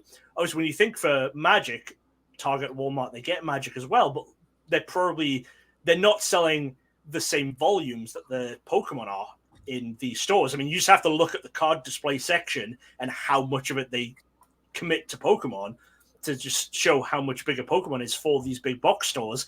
And the people who are creating Pokemon, that's what they have to take into account, is that they don't need you to have this super crazy rare that's going to get collectors to do it, because if they have a product with a Pikachu or a Charizard on it, kids are going to ask their parents to buy it, and the parents are going to say, okay, well, if you go to Wild with Food shopping, we'll get you a couple of booster packs on the way out. And now in English collecting, Pokemon is creating these nice chase cards and stuff for collectors. They're creating rare variants, and there's a lot more tournament promos. If you want to be chasing valuable cards and you want to be building a cool collection, you very easily can, because there are these champion cards to go after. There are worlds cards and stuff you can go after. If you want to be a collector, it's a great time to do it. There's a lot of very, very cool stuff out there, and there's a lot of this high price, very limited chase cards, but people aren't collecting. They're investing. They're wanting to be buying product and immediately making profit from it by opening the boxes. And Pokemon, I would say correctly, don't care about that. They don't care that you want to be able to open a ton of boxes and make profit. They want the kids who are opening loose packs to have a good chance of getting something cool they're going to show off on the playground for the rest of the year, or they want their players to be able to get cards for decks easy, that's where things like Rainbow Resonant Alt Arts and stuff were actually quite good, because putting those higher end things in, it brings the price of like the regular GXs and stuff down. So it brings the cost of entry into the playable scene way, way down. Makes it a lot easier for people to play. So I do like that that's happened, and I like that the rarest stuff in the sets are now alternate art versions or alternate treatment versions of more common cards, which is always great, because when we were in the level X era, and it was, all the players were having to pay like hundreds of dollars for Luxrays and That stuff. stupid Luxray from Rising Rivals. Yep, that was the biggest offender. You needed it for your deck, and you needed every 4. deck had 1 or 2, at least. Yeah. And it was the most expensive and hardest card to pull, the highest rarity. There wasn't some sort of a reprint that you could use. There wasn't a promo or anything, right? Yeah. Did they make a promo of it later on down the road for no, a tin? No, Luxray never got a tin promo. Oh, and it's weird because at the time you were pulling 1 to 2 level X's per box, and Rising Rivals had 9 level X's in it, so it's like, oh, you have to open like you're getting 1 Luxray in like every 5 boxes, which for collectors, again, like I'm saying, collecting the set super easy back then, but for players who need the cards like as they're released, it was much more difficult. And you couldn't wait. As a collector, you have the luxury of waiting for the market to come down on the card. That's why I've always said, as a player, you have no luxury. You need it then, you need it that weekend for your deck, and you needed 4 of them, basically. Yeah. I guess Luxray you didn't need 4. Well, I guess just in general play sets and general of cards, you need multiples of them. Claydol, you needed It was actually crazy. I remember back when I first started playing towards the end of Diamond and Pearl, we were at a pre-release tournament, and one of the professors traded his staff pre-release promo for a reverse holo Claydol because the staff promos were so low, and everyone needed Claydol. Yeah, and those staff promos are just on the floor. What are you going to do with the stupid staff promo? Like, you going to use it in your deck like some dummy? Like, no, you need a Claydol. You needed like 4 Claydols for a lot of decks back then. And, I mean, Claydol thankfully did finally get a promo reprint, but Claydol was a big card. Yeah, and that's the thing, like, the players, they really do drive a lot of the market, the financial part of it with like modern cards because of things like trainers, things like really hyper playable cards that spike up in value that people just didn't have set aside, that you're the only one that has it, so it really goes up, and players will buy $10, they'll pay $10-15 for a regular V card if that's what they need for their deck, and who cares if it's a promo. So it is interesting to note that kind of stuff, because I would say that you're right about Pokemon doing a really good job with like their rarity tier and their players and the way that they space out their highest tier rarity and their really playable cards. They make them alternate versions. So it's also the reason why I think Pokemon doesn't need to, and I hope we never see serialization, is instead of serialization, I mean, the minute they do serialization, it's game over for reprints. They immediately lose the ability to control like what they need for the player market, because if you do a set with a set number of limited things, you can't then print it again because you've printed as many as exists. So you then have to make promos for cards. So it leads to issues with playability. And I think Pokemon's done a great job with that spreading out those players' cards with the alternate arts and making them the different tier of rarity. Yeah, a lot of people have said, "Oh, they want to see Pokemon do serialized cards," and it falls back on what I just said about where the cards actually get sold to. And like, what if there was a 1-of-1 Charizard? It's like, what would happen is you would never see it because some kid's gonna open it and put it in their pocket.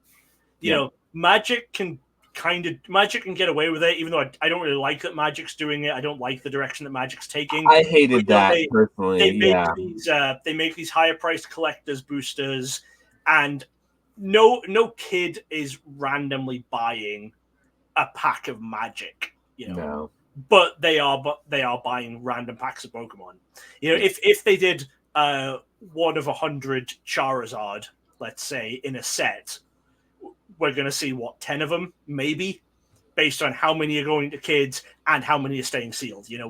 We're just not going to see these cards if they get serialized versions. And I really hope Pokemon doesn't decide to do that. That would be the day where I'd maybe then just say, okay, my Pokemon collection is before this date. Because one of two things happen when they do serialization. Either the set sells out immediately and the boxes go from $100 to $1,000 overnight and people are priced out of it and they then don't want it because they can't afford it.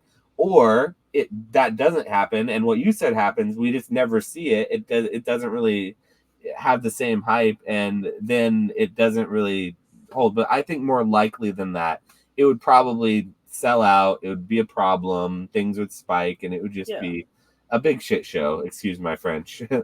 Yeah, it's like people who say it are collectors and investors who are not realizing how small of a portion of the Pokemon fan base or the people buying Pokemon they really are.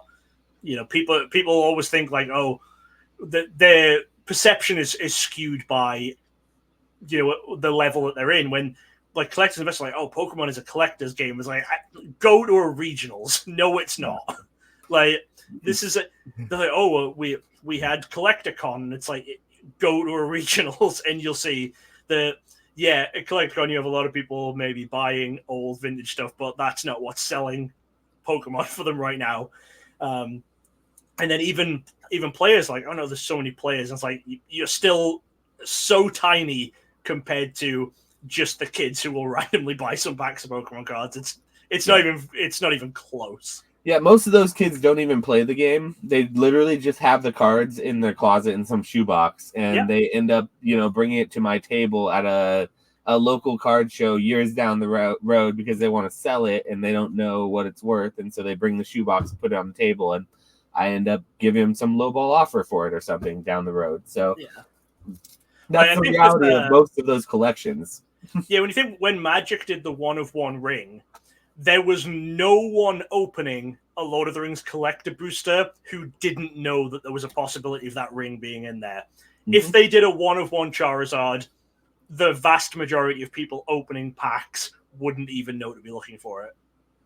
Yeah, and I just don't think that Pokemon's there yet either, and I'm glad to see that. I'm glad that we can say that now, because it just seems like one of those things that they would try to pull out of their pocket if they were starting to like fail, or if they felt like they needed to inject a little bit of hype into a fading market.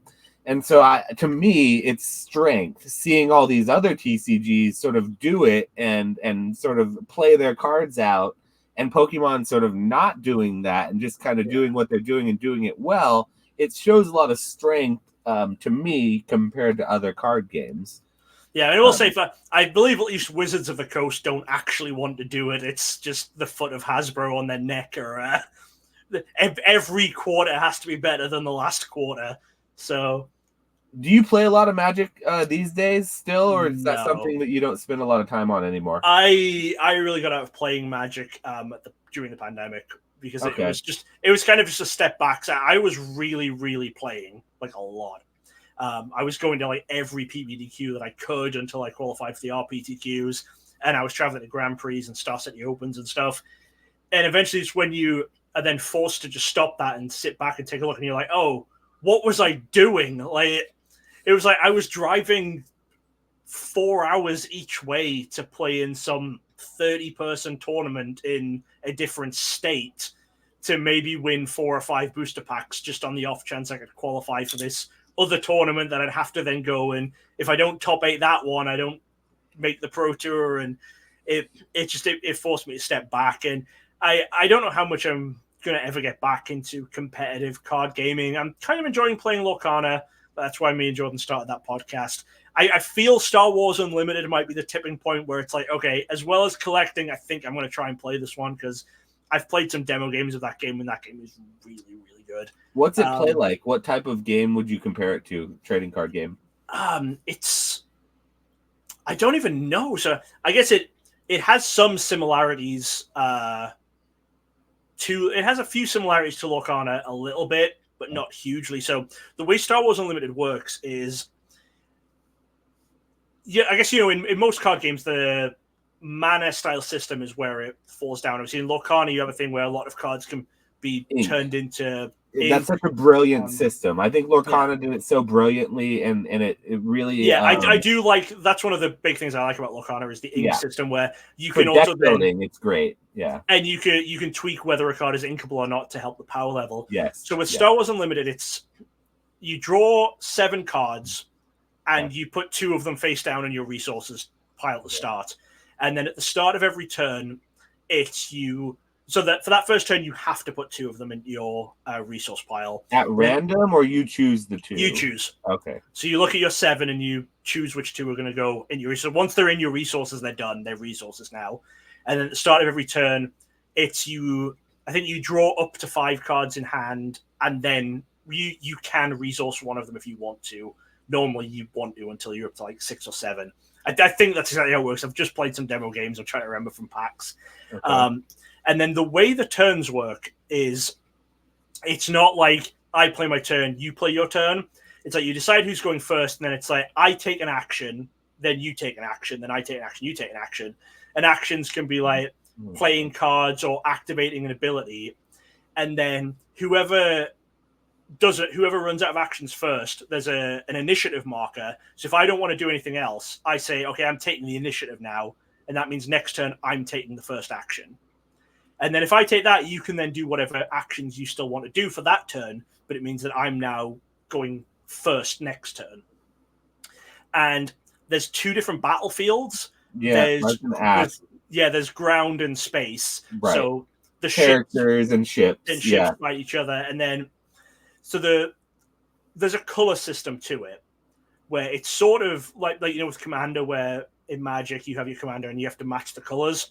Mm-hmm. So there's 6 different colors, and you start off with a hero and a base. And I believe the heroes are normally 2 colors because there's 4 colors which are like styles, and then there's also black and white, which are like hero villain. So your character's dark side, light side kind of thing. Yeah. So it's going to have a dark side or a light side, and it's going to have one of the 4 colors, and then you can make your base a different color as well. And you can play cards that aren't of those colors, but if when you're wanting to play out a card that doesn't match any of the colors of your hero or your base, you pay 2 extra resources for each color. So if you have one that doesn't match the color and is like dark side, light side, you might have to pay 4 extra resources. So if there's a super powerful card that you want in your deck and you think will work really well, then it would be worth paying 2 or 4 extra resources for. You can put it into your deck still. And then each hero have like an ability where they're not really in play. They're in like the hero zone. But then when you reach a certain condition, you can perform an epic action, which puts them onto the battlefield then as like a souped up version. And then if they then get destroyed through combat or whatever, they then go back to your hero zone as just the hero side, and you can't bring it back out into play again after that. You can only do that once per game. But it's it's very, very cool the way that it plays out. And even only playing the demo games, there was so much intricacy in playing it, so much decision making. Even just in looking at your opening hand of like, okay, which 2 resources do I not want? How am I getting my my curve going? And it's very, very cool looking game. I can't wait for that to come out next month. Well, I always had a lot of fun playing the old Star Wars CCG and TCG. If you remember when I think Decipher had the first one, and then they lost the licensing to Wizards of the Coast. Yeah. And Wizards of the Coast made a few sets of like the new one. Then there was one called Young Jedi that I never played. That was a really, really short-lived one. But yeah, that was another Decipher one. So at one point, Decipher had 3 Star Wars ones going at once. There was the main Star Wars CCG. That's the one that most people think of, the old school. And that was one that I didn't play as much, but I have some of those cards, and I know of them. Yeah. They had that, then they did Young Jedi. Young Jedi was aimed at like a younger audience. And it was based a lot on because it came out, I think, the same year as Phantom Menace, so it was based a lot on Phantom Menace and stuff, getting into those like new fans and the younger audience. And then they had Jedi Knights, which was a very collector focused one. Like they had cards that were stamped with first day of printing, and I think they had like those ones looked cool, and the stamps were cool, but they didn't really get much traction with that. Yeah, it's because that came out again very close to when they lost the Star Wars license. Like Decipher really wanted to keep all 3 of the games going, but it's just Wizards of the Coast outbid them for the Star Wars license, and they had to stop all of them. And they tried to relaunch their Star Wars one as Wars, which was using the same game mechanics, but obviously it didn't integrate with the older cards, so that one sadly didn't really take off. I really love Decipher. I own quite a lot of Decipher stuff. Lord of the Rings from Decipher is one of my other big collections that I'm working on at the moment, and a little bit of Star Trek from Decipher too. Yeah, then Yeah, there was and I the feel like that the way that the Decipher game played, because I used to watch my cousin play it. I was a little too Mhm. young at the time to actually understand the mechanics as well as he did, but it was a much different type of game, like a really in-depth, like very like location based, and like it was yeah. a long type of game that was played, like a risk type situation. It's another one where I've never played it, but I know that both that one and the WotC TCG still have a lot of active players. The There's a WotC lot one of I people still played a playing. lot of, and it sounds a lot like what you described, the Okay, new Star Wars one with like the locations and yeah, light side, dark side. Like I have a big binder full of the old WotC one, and I used to play that when I was younger, so I do know okay, the mechanics of that. It was a lot of yeah, fun. There's a lot of dice rolling in that one, which I found was very interesting. It was one of the few mm, like games that included dice rolling, which I thought was cool. yeah. Well, So obviously, the next Star Wars game after that had too much dice rolling because it was Star Wars Destiny, which was oh, where was that the little TIE fighter ones with like no, it was a card game, but it was every booster pack, like every rare and legendary had a corresponding die with it. ooh. And so, like, when you played the cards out in the game, you had to roll the corresponding die, but it meant that every booster pack had a big chunky die in with it. Oh, And it was, I think, production costs of giant plastic dies there. Dice killed off that game with FFG.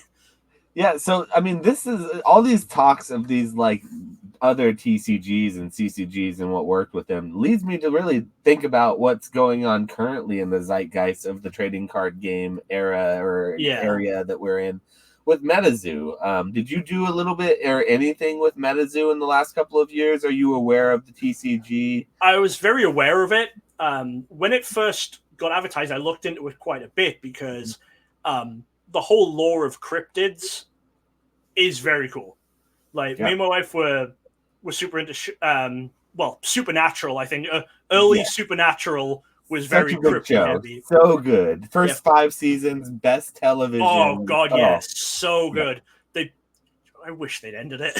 I thought they Uh, did after season 5, and I wish they did, and then it just kept yeah, going, and like it's still going. we didn't actually start watching it until some like they were into season 10 or something, but Ooh, like we started from the beginning. Or like right. So my yeah, wife you started saw from the the beginning. evolution. Yeah, my wife started from the beginning. I kind of jumped in a bit, and then I really got hooked, and I watched it again from the start to see everything. But yeah, it was 5 excellent series of television, then some bad seasons of television, then some okay seasons of television, and then a terrible last episode. But So I haven't watched the last few seasons because I jumped off and I left it after the Leviathan thing, and I was just yeah, like, yeah. yeah, they shoot God with a gun. It's that's how it ends. Oh, okay. But that's Well, that's not fair. the very ending. I mean, there's quite a cool storyline weaved into it. Like, all right, you know what? I'm assuming you don't care. I'll give some supernatural No, spoilers. so anyone who's And watching now, spoiler alert, I'm not going to watch it, so I don't spoiler mind. alert for But if like you're seasons watching, 14, 15 of Supernatural. So yeah, basically, the running storyline was towards the end.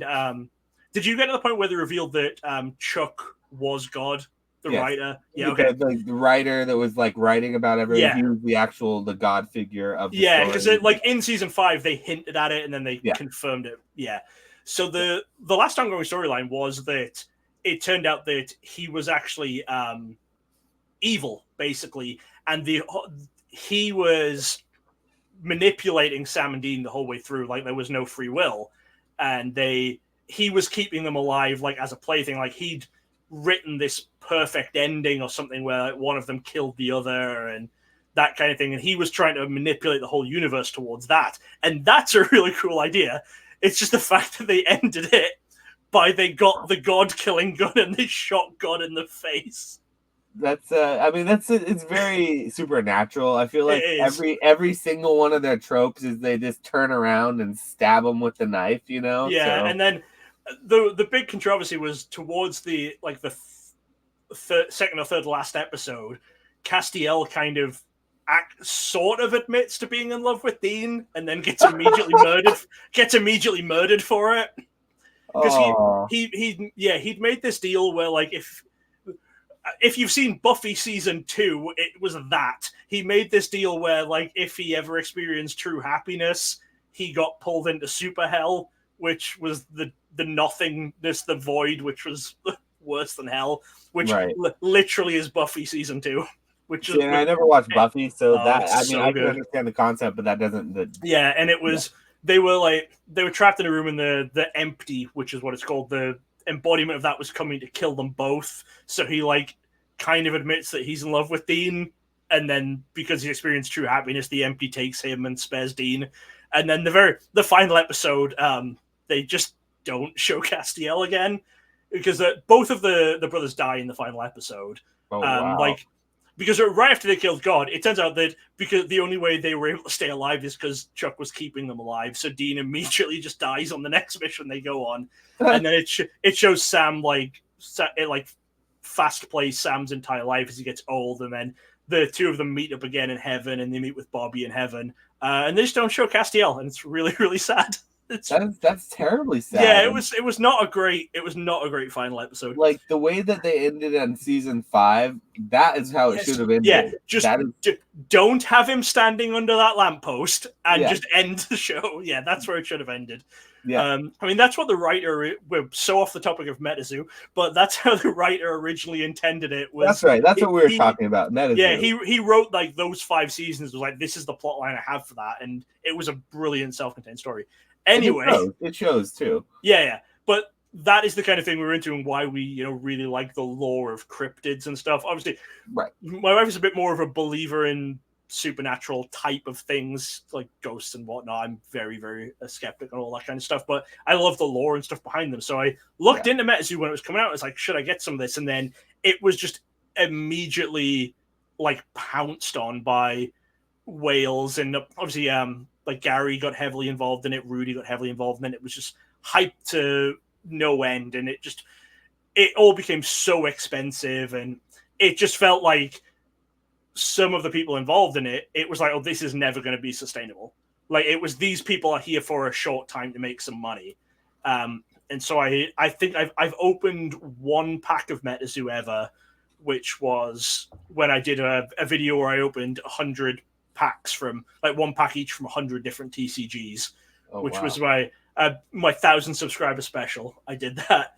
It was like that's 3.5. Cool one. I think I missed that particular video, but that sounds really cool. I'll go back and watch that because that sounds really, really fun. 3.5 hours long. It's wow, but probably some amazing, good, really cool stuff in there. I'm sure you really amassed a lot of packs. There's a lot of different stuff in there, but yeah, I got 1 MetaZoo pack for that, and I think there's a couple more around the house. So my wife, she collects Pokemon coins as well as the cards, and she actually kind of liked the metal MetaZoo coins that were in some of the blister packs. So there's a few of those around the house, but yeah, I never really got involved in it just because I always, looking at it, I was like, yeah, the way that this is launched, I didn't even really like the art that much. People were raving about the art, and I was like, well, it's fine. It didn't grab me like a lot of people were talking about it. But it was mainly just, I kind of had a feeling that if I wanted to buy it cheap in a few years, I could, and now I can, and I don't know if I'm going to or not. Yeah, I might buy some of the last set. Kuramai. I thought that was a MetaZoo Kuramai crossover that you were wearing just for the podcast when we started. I just like Kuromi. Kuromi's a cute. But it did feel like the game. It wasn't ever truly a game first. No, it felt like it was more of an investment opportunity to get in early. If you missed out Pokemon, you could get in on the zoo. And that was always how it was sold. Yeah. That was a big red flag for someone like me. Yeah, I took the last podcast I did, we had Dan from Catchable Collectibles on. Now, we did talk quite a lot about MetaZoo, and I said, if you actually look at the cards, I looked in it on set 1, about half the set, or a quarter to half the set, the cards didn't work for a tournament setting.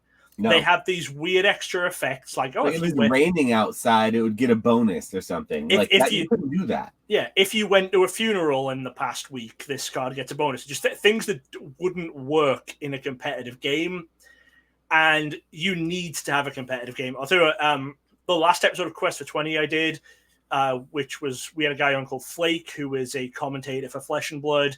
He puts it really succinctly where he talks about how you absolutely have to have a tournament scene for a card game to be successful. And it's like we just talked about with players and stuff.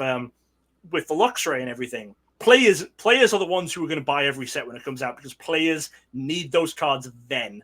Mm-hmm. And so if a game is not dedicating any time or effort towards players, it's not going to survive. It doesn't matter how cool it is, because your collectors, your whales, your investors, they're hyping up the prices of first edition set 1. They're buying up those Kickstarter boxes, but they're not buying set 5 when it's at Walmart. You know, when it's mass produced and a lot of people can buy it, they don't want it. They want the first edition stuff. They want the stuff that they can control the market on, and that a game's never going to survive, because either you keep the print runs for every set small to allow the investors to do that, which means you're not actually growing your business, or you expand it so more people can actually get it and buy into the hype, and then all those investors don't want it. You know, it's never going to work. You have to have gamers, you have to have players in your game in order for it to survive. Yeah, I mean, I think that's one of the things that we're seeing with a lot of these TCGs right now is a struggle between like that balance between what's the right amount to print and what's the right amount to sort of withhold and allow that secondary market to really cook. And do you follow the One Piece market at all? Yes. Well, not the market really. I've seen a lot of people playing the game, and I've said, obviously, I know they had some disasters at their nationals, which I'm going to be talking about this week with Jordan. But the reason I think that game has legs is because when I see people posting about it, it's, I was playing this tournament, I did well at this tournament. It's not, here's the chase card I pulled. It's not, I graded these, I got my 10s, I'm flipping this, I'm selling this. Well, it's a little bit of both. It is a little bit of both, because there is a very, very high secondary market value on a lot of the cards that are there. And it's not always tied to the playability. A lot of it is tied to sort of like manga alternate arts and like high value boxes, and the fact that there hasn't been reprints yet. And so they are getting their first reprints. I'd like a little reprint, but this is their first. You can have collectors and investors in it, but it's the fact that what I'm seeing on social media is people talking about the playability and the tournaments and everything. And even if you have, like, collectors and investors can coexist with players. I'm not saying you can't, Pokemon, but you have to have players, is what I. Yeah. Do you think there's enough playability or players that now they're seeing their first few like reprints of these later sets? From what investors and the players will be able to carry it through and it'll last? From what I've seen, it looks like it, as long as they fix the issues that they had with their big national tournament. I think that's their big problem, is a lot of players were turned off by the mismanagement of the tournament. What specifically happened at that tournament? Because I'm not aware of like the mismanagement or anything like that. From what I've heard, there were multiple rounds that had to be repaired. So it was just, the whole thing dragged on. It wasn't very well organized. It was their first big tournament in the U.S., correct? Yeah, I believe it was the first big tournament. So that can be forgiven. I feel like those are types of growing pains that you would expect from a younger, newer TCG that is getting a lot of hype, you know? So but it's something you can kind of expect. But when there are so many options for TCGs out there for people to play, there are going to be some kind of people who, the moment they have one bad experience, are going to jump to something else. Okay, so I think they just have to. They have to try and make amends with their player base the best they can. You know, make sure the next one runs unbelievably smoothly, because a lot of people are going to give it a second chance. Not many people will give it a third chance if 2 in a row suck. Yeah, Bandai has had a bit of a bad track record when it comes to sort of supplying the market on TCGs and sort of allowing the game to really flourish on its own at times too. So I think there's a lot of people, myself included, who have been sort of critics about Bandai's past experiences. Okay. And so they're looking at One Piece cautiously. And so that's where I look at it, is I'm sort of looking at it still cautiously, just because I'm in a wait and see period to see what Bandai does. But it is, like you said, I agree, really, really good to see that player forward sort of mentality that it seems to be harboring. And I hope that continues through, because I think that really will give it more legs than, say, something else. And I'd say the same thing about Lorcana, too, also, just to put it into that field. Maybe. There's a lot of player base in Lorcana, though. I don't know about you, but I went to a local tournament when Inklands, or not Inklands, the Floodborne came Yeah. out, and it had 30 plus people on a casual draft like a few weekends after the release. So yeah, there are a lot of players in it, but they're not. Ravensburger just aren't managing it very well. yes. So we knew going in that there was not going to be a tournament scene for the first year. Fine. But there was no information. Like I'll say for Star Wars Unlimited, we know going in that there isn't going to be a tournament scene for the first year. But after that year, we know what the tournament scene is. We know that they're going to have which tournaments are going to feed into what other tournaments. They're going to have a Pro Tour scene, a Worlds Championships, etc. We know all of that already. Lorcana is about to release its third set, and we still know less about its tournament scene than we do about Star Wars Unlimited. It feels like they're leaning a little bit on the IP alone of it being they Disney. Totally are. Yeah, and it's Ravensburger they make jigsaw puzzles really, and they make board games. They've never made anything collectible before, and it so much shows. I went to PAX Unplugged. I didn't manage to register for either of the two Lorcana tournaments that they had, but they were advertising all sorts of open play and other stuff, and Ravensburger are treating Lorcana as though it's just another product on their shelf, as though it's another board game. Like when I went along, they had seating for like 120 people or something, which at PAX Unplugged is not a lot. Magic, I think, could have sat 5,000 if they wanted to, and they had something that was going to be like a King of the Hill style thing. It was like you sit down, you play. If you win, you stay on, and they track how many wins you have, and at the end, whoever has the most wins is getting prizes. And they had other challenges and stuff going on for most characters and play. Fun things like that. So we're lining up. There's like 250 of us lining up as this is about to start. And then they say, they're about to start seating us, and then someone says, oh, you can't use the back table. We've got our Rush Hour tournament starting. Rush Hour, for people who don't know, it's one of those board games where you just you move the cards to get and they're concerned about that when they've got this massive line for Lorcana. Yeah, there were 250 people lining up for Lorcana. They only had 120 seats, and a quarter of those seats they gave to this 16-player Rush Hour tournament. And I did say this last week in Quest 20 as well. It sounds selfish when you just say it out loud, but no. TCG players need to be your priority over your board game players if you're going to run a successful TCG. Because board game players, you're asking them to buy a $30 board game, and then maybe next year you're asking them to buy a $15 expansion to it. And that's all. That's it. You're done. That's your money. You're done. One-time purchase, and you're done. Yeah. TCG players, you're asking them to spend hundreds, if not thousands of dollars every single set to keep up. Yes. You need to show that you're going to give them the same level of commitment that they're going to give to you. Yeah. And Ravensburger have dropped the ball at every possible opportunity to do that. They haven't given us anything. In fact, the announcement of the fact that they were going to have in-store tournaments for every set, and then there was going to be regionals, nationals, worlds. They gave us basically no information, but it was just some relief that they were actually doing something. And we're close to set 3, and they still don't really have a comprehensive rules document. They haven't instituted any sort of judge program. The way you get a ruling is you put a message in their Discord and wait for them to respond to you.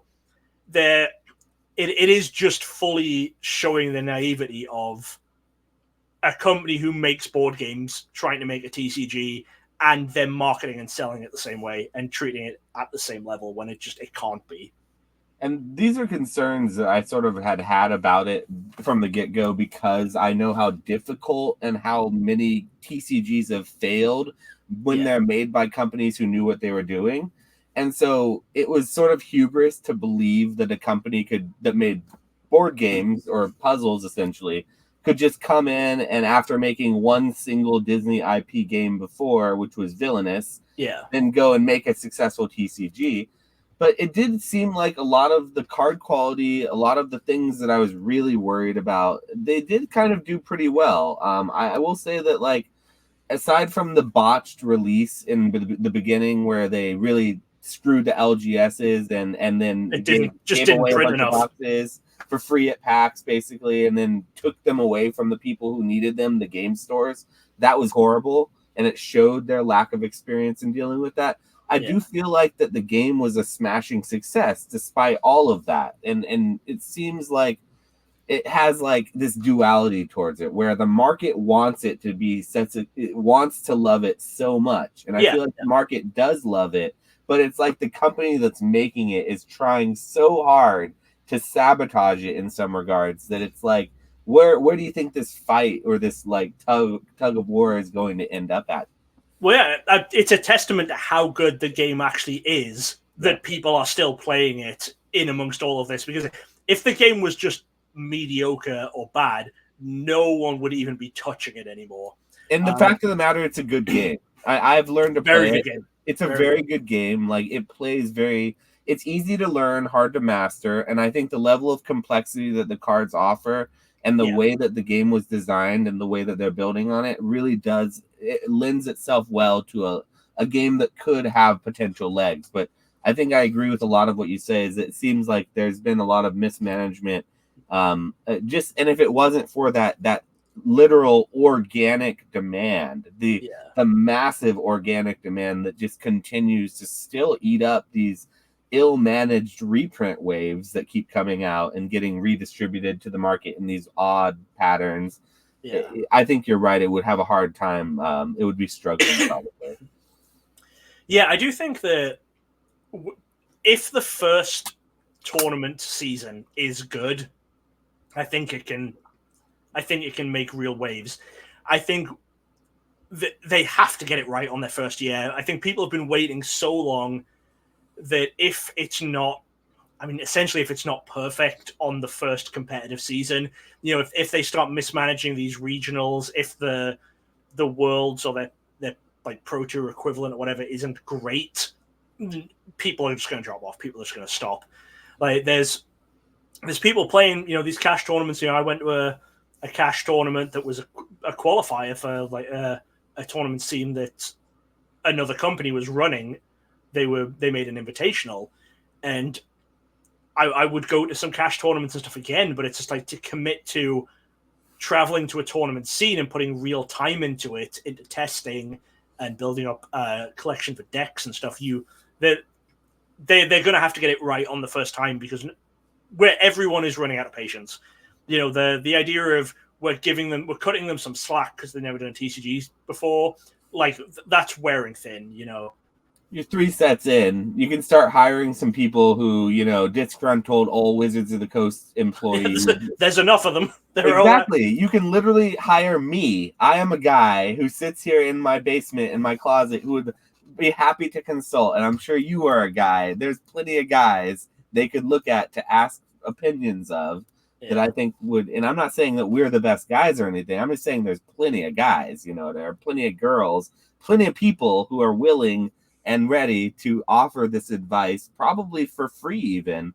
So it seems like they're not willing to hear it, or they don't care to hear it at this point. The thing is as well, like this is something that Flake pointed out to us last week when we were talking. A similar sort of thing where, I said Hasbro has their foot on the necks of WotC and in terms of what WotC can do. If Ravensburg are higher ups who are not involved in Lorcana are seeing the sales of Lorcana, their attitude is going to be, well, we're making these sales without this tournament scene. The tournament scenes don't make money for the company that runs them. It's promotional. It sells more boxes.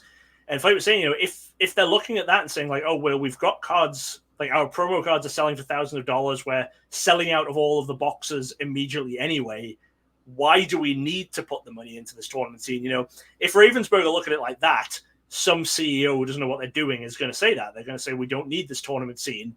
And then in 2 years, it's going to be dead because there was no tournament scene, because tournament scenes don't make money. Initially, what they do is keep the game going. It protects the lifetime of the game. But we'll see. If they screw it up, I'll be running Quest for 20, a Star Wars Unlimited podcast, which it basically is anyway. We talk so much about Star Wars on there. That's funny. That's one of the podcasts I've been meaning to get into, because like I played a little Lorcana in the past. Like I learned the game when it came out for the first chapter, and then when Floodlands or Floodborne came out, the second set. I bought a booster box. I had it on pre-order, and we opened it, and it was fun. And I went to a draft and another play tournament at my local store a few weeks after the release, and I thought it was really nice to see like the level of organic demand and the families that were there playing, as opposed to like Magic EDH nights that I'd been to in the past, where it's just a bunch of all like sweaty old neckbeards, basically. Like seeing like a father and daughter and a wife going and playing together led me to have such a better feeling about the TCG in general, that it definitely made me feel bullish about it for those few weeks that I was playing. But other than that, I haven't really dived as much into Lorcana. So I'm gonna definitely we'll link your podcast for it down below, but I'm gonna have to go and catch up because I feel like there's not enough Lorcana content out there. So you probably do some really good stuff with that podcast. Yeah, I'll say that one is a lot more I guess a personality-based podcast. Like, we talk about news and Lorcana and stuff, but it is a lot more of me and Jordan having fun with each other compared to Coffee Talks, where it's a lot more information-based. Because there's just not that much. There's not that much to talk about with Lorcana some weeks. It's like partially information-based and partially just David berating you about random questions that are maybe Pokemon related if you dig a little bit. Yeah. No, but also a good podcast. But I do different think, style. Yeah, it's different for different types of moods you have, maybe. Yeah, I feel like though that being all said about Lorcana and One Piece and these other TCGs and stuff, I think that in general the TCG space is in a really good and healthy place, and even talking about like pre-pandemic. It feels like it's a pretty good spot now, even after people have gone on and gone back to their real lives. It's still strength in the market. But that being said, do you see yourself in the hobby in 10 years from now still? And if so, where do you really see the hobby at in 10 years? Do you see it bigger, smaller, exact same? What do you see about it? Yeah, I definitely still see myself in the hobby in 10 years. I mean, I've been in it for 15 years at this point. It was 2008 when I got back into collecting with Doctor Who and stuff, so I don't see much changing for me in the next 10 years that would stop me doing at least something in trading cards. You know, even if Pokemon does something horrendous, which completely puts me off, I'm still going to be collecting the older stuff. I'll still be collecting these dead CCGs. I think that obviously it will grow. I think everything's on the up and up. You know, I think we've hit the bottom of the drop off after the pandemic boom. The people who were just in it for quick flipping and very, very temporary things, something to do when they were bored at home. I think those people are now out of it, so we're back down to the lower point after that, and I think we're just going to have a more natural, I guess, more organic, more steady growth rather than some like ridiculous boom that's going to come back down. So unless something crazy happens in the next 10 years, like an equivalent to, I mean, I can't think what they could do that's an equivalent to Pokemon Go or anything like that, but I think we'll see just like a more steady growth in terms of people coming in, people starting to collect. Imagine they gave all Pokemon voices. Like every Pokemon had a real actor voice associated with it. That would be awful, and people would leave. They could. Anything could happen, man.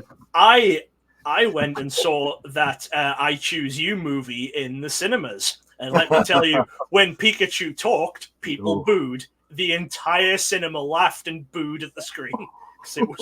It was awful, myself included. It was a horrible, ridiculous scene in a movie. It was a meme of a moment in the Pokemon hobby, that's for sure. If I was more technologically savvy, I would splice in that moment right here, and that would be cut in right at that moment, so you could all cringe with us at that. But alas, I am not. It wouldn't hit the same if you hadn't spent the last hour getting invested in the movie and watching it, and then all of a sudden Pikachu talks. Yeah. Oh, I will say, Detective Pikachu, Ryan Reynolds, great. Detective Pikachu, surprisingly good. I had my doubts, but even with the weird furry Snorlax kind of thing, it was still good. Yeah, really, really good movie. Yeah, I think they're making a sequel to that, is Yeah. what I've heard. So I'm actually kind of looking forward to that.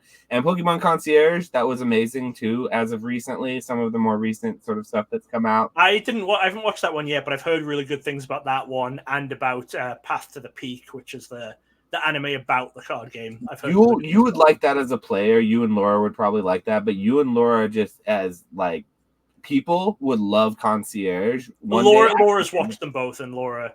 Well, I think she's watched Concierge. She's definitely watched Path to the Peak and loved Path to the Peak. And that's a good So you should check out Concierge too, though. But just bring some tissues for it, because there's some tearjerker moments for sure. I'll keep that in mind. And that's coming from someone with a heart of stone. So okay. Yeah. So I mean, I'm glad to hear that you plan to be here in the next 10 years. I mean, you're probably, without going too much into, you're around the same age I am. I would gather to say we're probably similar.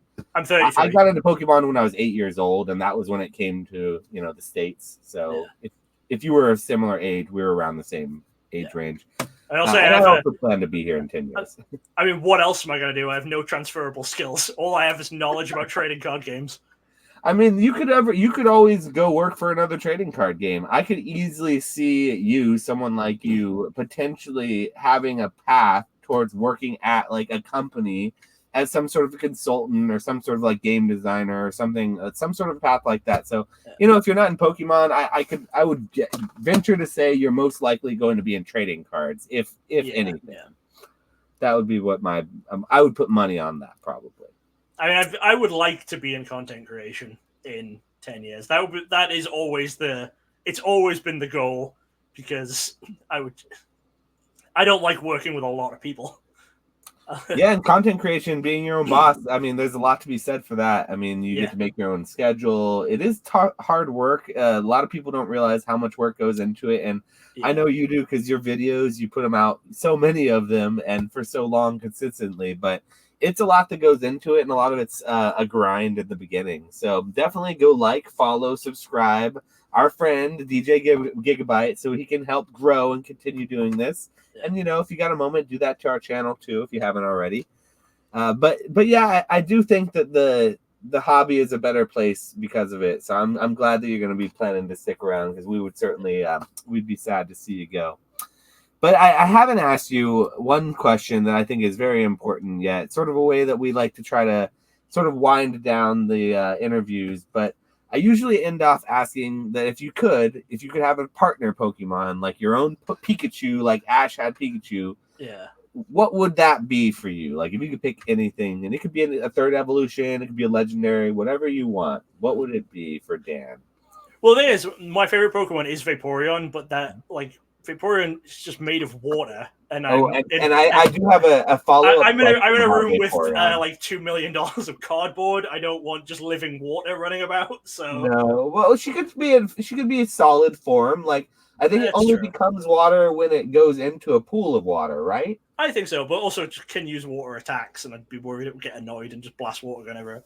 And I guess my question with Vaporeon, I got to throw in here, since you're the Vaporeon lover, but do you think that Vaporeon would be, if you had to choose between these three textures, would it be slimy? Would it be like slimy like a salamander, like an amphibian type? Would it be scaly like a fish, because it's like it lives in the water and it's like fish? Or would it be like an otter, furry like a mammal, like an otter, because it came from an Eevee and it lives in the water? What do you think it would be like in real life? I would assume sort of slimy, like a reptile. I'm picturing like it would be like snake skin, like if you're holding snakes or holding like a Komodo dragon or something, that kind of texture. So maybe somewhere between scales and slimy, I guess, is what my thought process would be. With Vaporeon, I always have to ask people what they think about that, because I always find it to be such a polarizing question. You never think about what it would be like in real life, but it's like, what would a Vaporeon be like? I mean, it's very difficult talking about Vaporeon on the internet anyway, because the internet is a terrible place, and I did not know about the Vaporeon internet memes that existed until like this year later on. And I've been in Pokemon for a long time, and I've been on the internet even longer, I feel like, and I didn't know about the internet So I have no idea how that came about or why. And Yeah, I mean, I'm someone with a tattoo of Vaporeon, so people tell me about it a lot. And yeah, I'm sure that your favorite Pokemon being Vaporeon, it comes up a lot as like a joke, but yeah, it legitimately is something that surprised me to hear that there was like Vaporeon like naughty memes around it. yeah. Like I was saying to someone, it's like I also, whenever someone asks me my favorite Pokemon, I always want to say Pokemon, Vaporeon, and then I want to add, but not for sex reasons, which but it's a double-edged sword, because if they know about it even weirder. Yeah, because if they know about the memes, then they're like, oh, okay. But if they don't know about it, then that's the most insane thing I could ever have said.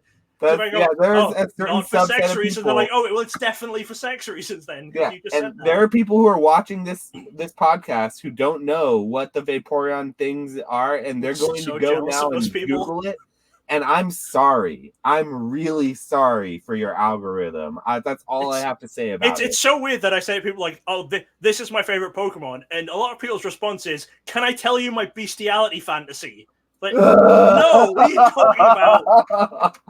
It is literally the equivalent if I said, like, oh, here's a picture of my dog, and they responded with, I want to have sex with that. Yeah. It's like, what is wrong with you people? It's I exactly didn't the same anything as that. of that sort when you said your favorite Pokemon is, but it's obviously something that in the internet for some reason. Yeah, the last couple of years have been rough. I always liked Flareon out of the three main Eevee evolutions because it looks so soft and huggable, and the mane, it was so fluffy. Yeah, that one's fluffy. That's the one that retains Eevee's fluffiness. Yeah, that one's an easy. You imagine what a Flareon would look like. The Jolteon's it's kind of weird. It would look like a kind of like a porcupine kind of thing, but I don't think that would be quite like. It's kind of like got the Goku hair thing going on. Yeah. There's nothing that really looks like that in real life, so it's hard to sort of make an analog. But yeah, okay. So not Vaporeon, but what it would have to be something about that size. Like I'd want something that could like sit on my shoulders. I mean, if you trained a Vaporeon well, I'm sure it would be fine. Like you could pick an Eevee, and then it could become a Vaporeon if you decided. Like I'm saying that like we have two dogs who are not allowed anywhere near the trading card game room because of the fact that they shed any amount of hair and would chew up cards. So it would maybe just be that, and then it was like, okay, you can go relax in the living room while I'm in the trading card room. Yeah, I always like to say that I would pick a Dragonite because it would just be so useful to have. He could fly you around, and if anyone ever, treats you wrong, you can just hyper beam them, and you're good to go. So I suppose if I'm thinking purely for practical reasons, then Celebi for time travel. Oh, wish. That's Jirachi. Jirachi is the wish. Oh, no, that's fair. Celebi. Well, actually, Celebi is time travel. Palkia could reverse time. Reverse time, I feel like, would be a lot more abusable. It's like Doctor Strange. You turn into Doctor Strange, and you create these terrible alternate universes where you'd have to go back and you'd collapse the universe in and on itself. It's I feel like you could get really abusive with the legendaries. So you're the first person to ever actually say probably a legendary. So kudos to you for thinking outside of the box for sure. Yeah, for what I'd want as a pet, it would be like a Vaporeon. But if it was just like absolutely practical reasons, if it comes down to, do you want the ability to rewind time or do you want a dog? So I would quite like to rewind time. Like I think I could do something with that. I'll take a wish Pokemon. Sure, yeah, I'll take a wish. No problem. Yeah, it's like I can. It's like, yes, I would love to be able to win any sporting bet that I ever place. Give me the Victini, please. Yes. Victini would be another good one. That does wishes as well. Yeah. Yeah, you just win everything, right? When you are always victorious. Oh, but yeah, Victini is the lucky victorious. You're just constantly winning, always winning with Victini. So I mean, the legendaries, you're right. We get a little bit off the walls with it, but so yeah. But for practical reasons and for pet reasons, yes, I would still choose Dragonite because I feel like he's both cute and he's also like fearsome at the same time. He's big though. Oh yeah, absolutely. He's a big boy. He can hang out. He's not going to get cold. He can hang outside the window. He's not going to. just You don't flying have to around. be right next to me. Yeah. Yeah. So the holes in the hallway in my house is not big enough to accommodate a Dragonite. Yeah, no, and I'm right there with you. I live in California. So yeah, it would have to be he'd live outside on the roof or something, you know. There you go. That's fine. A saggy roof at that point. Well, yeah, I mean, I think we're about 2 hours, and I've asked you my full set of questions, except for the one that I always forget, but I won't forget here. But it's not Pokemon related, but it's something I always like to ask my guests just to finish off here. But first of all, I want to say thank you for coming on. It's been a lot of fun talking. I've had as always, I like talking about the TCG, but I think I've particularly enjoyed our conversation tonight. Well, we strayed from TCGs a little bit a couple of times. We explained the plot of the last season of Supernatural. Well, I mean, that's the best. The best stuff is always, in the weeds when you're kind of off track talking about alternative things. I feel like that's where the best real content comes from. Yeah. But are you familiar with Dungeons and Dragons at all? Because I've been trying to sort of do this thing with like the podcast where I really like this question, but it's so. You know Dungeons and Dragons, then you're familiar with it, and the stat-based system that most RPGs are based on. There's like a 6 stat-based system that they base all their sort of roles on. So you have strength, dexterity, constitution, wisdom, intelligence, and charisma. And if you could re-roll yourself as a character in real life and choose where your highest roll went, and you could then choose that, like when you're re-rolling yourself as a character, which stat would you view, or what would you put as your highest stat roll and why? And would it be one that you currently already view yourself as having as a high stat? Well, so I think I would put a lot into charisma, which I don't think I have too much of, but I feel like if I am wanting to be in full-time content creation, then I feel like charisma is kind of a little bit of a cheat code. Having high charisma is going to get a lot of people to continue watching your content more than the wisdom and intellect section, which is, I mean, out of those, that's probably where my stats currently are, just because I have no constitution or dexterity or strength or charisma. That's what my fiance says. She says she has no dexterity, no constitution, so she would want dexterity because she just doesn't have it. Yeah, I do. Yeah, I think currently my highest would be wisdom and intelligence, just because I'm terrible at the other 4. Higher charisma for content creation reasons and getting more people to watch my stuff, I think would be good.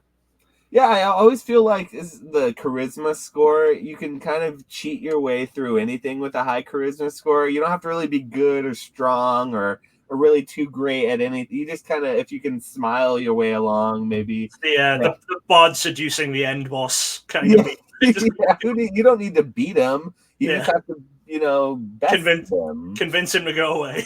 Yeah, be friends with them or something. Convince him that you're not the enemy or whatever it is. So that's a good answer. That's probably that's the one I go with typically whenever when I was asked the same question too. But it's fun. It's funny to hear what people say to that sort of thing, because it gives you a lot of insight. And Dan, I would say that you probably have a higher charisma than you might think you do, because you're very watchable. I think your content's very watchable. But yes, we could all probably do with a couple extra points in that charisma score for sure. I think the British accent probably helps a bit towards an American audience.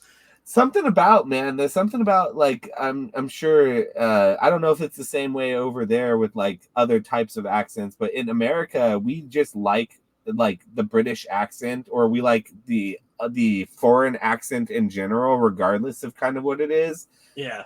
I don't know. Maybe there's a little racism surrounding that, because some accents are I think regarded a little higher than others, and I would say that the British accent is regarded pretty highly, and as far as like that interest level, just for something Americans. Is it like that over across the pond? I feel like it's not as much, because in Europe and stuff, cowboy accent's not gonna. John Wayne is not gonna go over there and be a YouTube star or something. Well, I think a lot of it is because in Europe people travel a lot more, so people experience more accents and stuff just by traveling between countries, and different languages and stuff too. Whereas I feel like a much higher percentage of Americans just stay within America than in any other country. So And we really only have one or two different accents in our country. Like you have the southern kind of twang sort of accent that comes along with it. And then you have like that Boston, New York kind of accent, that Massachusetts kind of. But other than the American Irish accent from yeah, that Boston. But like, do I have a Californian accent? Would you consider like? No, I don't feel like you do. I feel like there is a generic American accent that you can always hear, and then sometimes you can pick stuff out of it. But yeah, I wouldn't be able to pin you down as being like, oh, you're from California. Yeah, whereas like in the UK, you can like pin down the town people are from sometimes. Yeah, like there's different types of accents within even the British, Isles. It seems like it's kind of crazy that's so different over here. You have Texas accent and you have you have Boston accent, and other than that, that's it. Well, I do appreciate you coming on, and now that is all that we have for questions. Cool. So at that, I will let both you and our viewers go, and I will thank you again for coming on. But any last words, any shout outs for your channel or anything you got working on that's coming down the pipeline you want to shout out before we go here? Well, I mean, just thanks for having me on, and hopefully you can make an appearance on Coffee Talks with me and David at some point. If you want to check out some of my content, anyone, YouTube, DJGigabyte, I've got the Coffee Talks podcast, and then a lot of just other Pokemon videos, opening videos, and stuff like that. And then on Spotify, well, I guess anywhere you get your podcasts, really, Quest for 20, a Lorcana podcast, but I think we'll put the Spotify link in the description. That's the one I normally link to. I've got some Lord of the Rings content coming up. I've got a box, special kind of box of that to open, which I was picked up. And some other Pokemon products. We'll have some more Paldean Fates openings when it comes out. But the big things you're looking at are probably those two podcasts. Nice. And I will have all that linked in the description down below so that hopefully you can go follow along and check out all those awesome podcasts. Because I know if you're like me, you need more good content to consume. Not that there isn't enough of it already, but I'm always looking for more. And definitely I will give you lots of that with Dan's links down there. So definitely follow that along. But that being said, thanks again, everyone. We'll see you guys on the next one. Hope you enjoyed this episode, and we'll see you next time, guys.